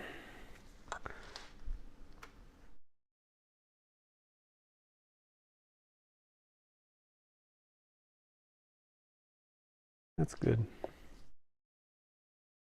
I think we're going to do a dirty pour into this other mold.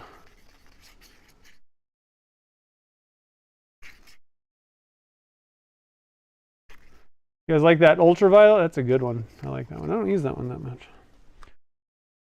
I'm just going to dump this together right now. Probably going to have to go with a bigger cup.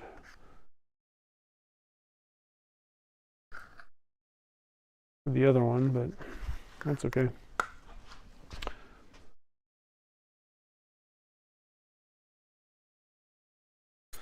All right, and then need one other color here. Let's see if I have any others that I haven't like opened yet.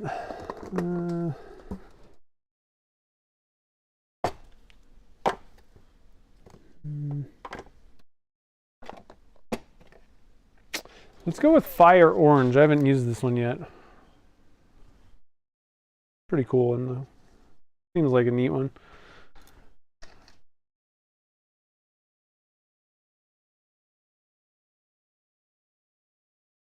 Oh, kind of spilled it. That's okay.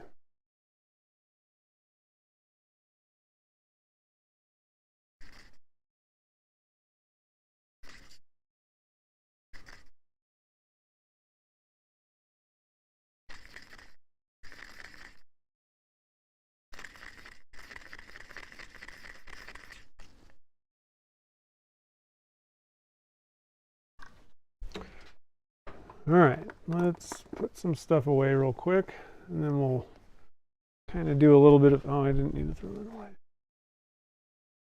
Save your stir sticks, guys. You can reuse them. Put this away.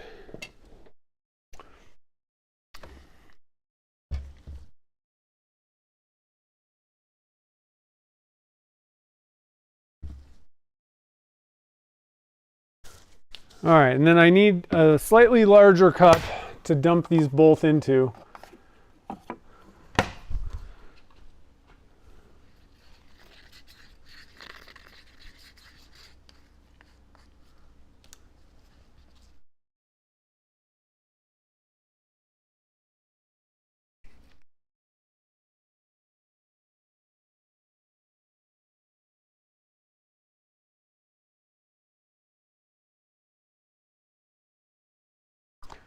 All right, and then if you want, you could like stir this up a little bit more. I kind of ended up just pouring them on two sides of the cup. Whatever you want. We'll just give it a stir real quick there. And then, and if you do the dirty pour method, you're going to get some variation if you're pouring these burl type things. It's just inherently going to give you, you know, a little bit of color variation. Because, you know, it's already mixed up like that. So, we actually have a little bit more. This is a gator jaw mold. We'll just fill this guy up too.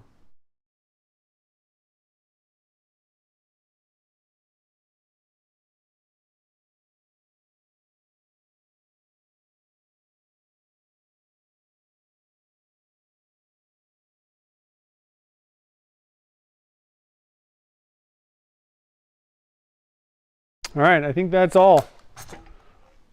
That's all we got, guys. Let's get these things all in the pressure pot here. I'm never a huge fan of just shoving these PVC pipes in and letting them hopefully not fall over. So what I like to do is I'll just grab a mixing cup. Oh geez, spill it. Actually, I'm going to grab the bigger mixing cup. It's good to grab some sort of a mixing cup. I think these TCP Global ones are the ones that I usually use for the 1.5 inch pipes. They fit like right next to each other. And then now they're not going to tip, you know.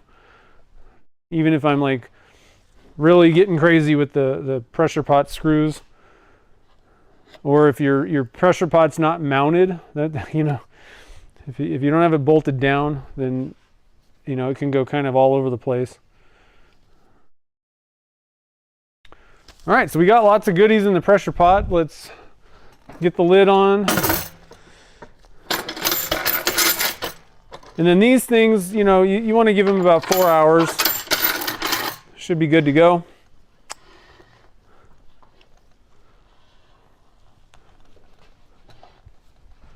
If it's even warmer in your shop, you know, you might be able to get away with, you know, less time really than that even. And then let's see here, I'm going to clean up these stir sticks real quick and then we'll be good to go.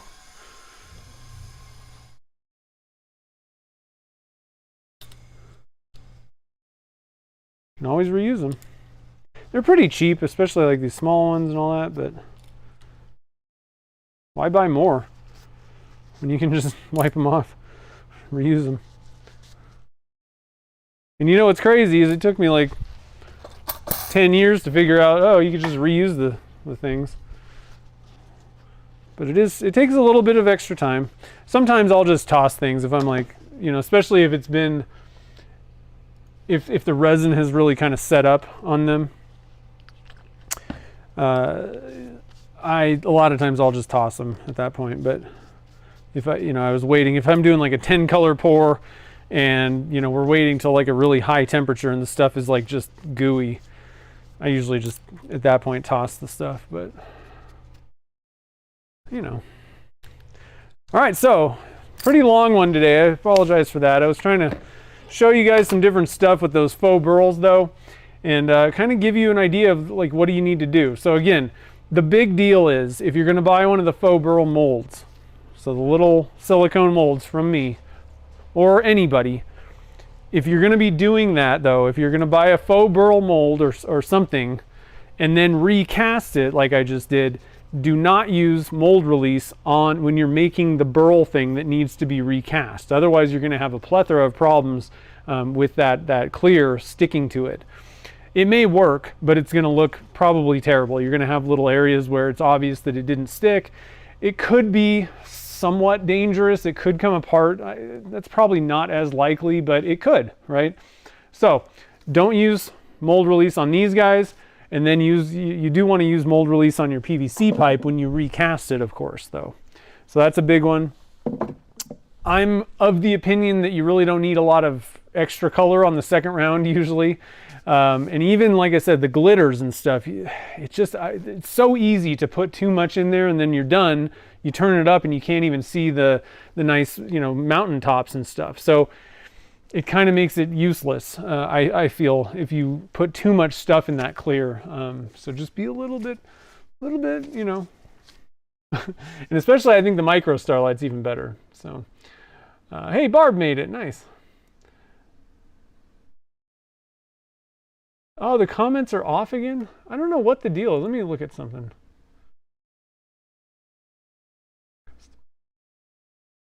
It did that. I don't turn them off. It's done that on... Maybe you can't do it yet? I don't know. Look.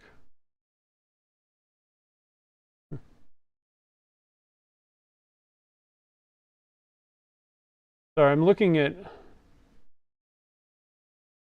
I'm looking at some of the settings for this, and one of my other live streams, it like automatically, oh, it's off, on. Oh, that's comment moderation. Yeah, on. Comments, okay, comments, yeah, it was off. I don't know what happened. It's on now. I turned it back on. Basic. Okay, huh. I found out what the deal was, but there was another one of my live streams where it turned off the comments for some reason. Maybe I used that as like the template. I don't know. I didn't turn them off though, so they should be on now, the comments on the regular videos. So hopefully that'll be okay. But anyway, let's see here. Making sure I'm not missing any. Oh, just live chat. Yeah, you can leave like the comments down below after it's, you know, after we're done being live. And if if you have any questions, I don't look at comments for like after, like months, but I usually kind of try to keep an eye on some comments for a little bit after a live stream goes, is over with for like a week or so. So if you have any questions or want to leave a comment, definitely, I'll be checking those things. So anyway, hopefully this was fun, guys. Like I said, if anybody wants to buy the little faux burl molds, they're ready to rock. They're good to go. I've got everything dialed in. I'm having fun with them. I really love them. I really like them. I think this is the most useful type of thing. And you could have something similar, but like where we're actually making something with leftovers. That is one of the biggest, uses for me personally, why I wanted to make these 1.5 inch size ones. Because it's just like the perfect amount. Like that's about the amount that, that you have left over, maybe 1 or 2 rounds of this, and you got yourself a little burl that you can recast, and you got something else to make and possibly sell or give to somebody for a gift. So it's pretty fun. So anyway, let me drop, there is a link in the description, but let me drop a link if anybody wants to grab a burl mold. And the way that it works with the burl molds is a lot of times I don't have them actually in stock. But when you order it, I usually get it made within a day, and like it's definitely on its way within a week to you. So, but I'm trying to actually stock these up. I really can't pre-make a lot of the Gatling molds because this is a ton of silicone. So I don't really like having a bunch of them laying around, so those ones, I don't usually have them in stock, but these things I'm going to actually try to keep some in stock because they're a little bit easier to make. So anyway, guys, thanks for joining the fun today. If you guys make any faux burls, definitely tag me on Facebook or Instagram. I love seeing what everybody's making with these things. And I think that's about it, guys. So we'll probably turn one of these guys up next week. I think I'm probably going to go with the stopper. Personally, I really want to see how that stopper, that red and gray one or silver, turns out. We might be able to get to both of them. I'm not sure, but definitely one of them will turn up next week, and it should be pretty fun. So anyway, guys, have a great rest of the day, and I'll see you guys on the next stream.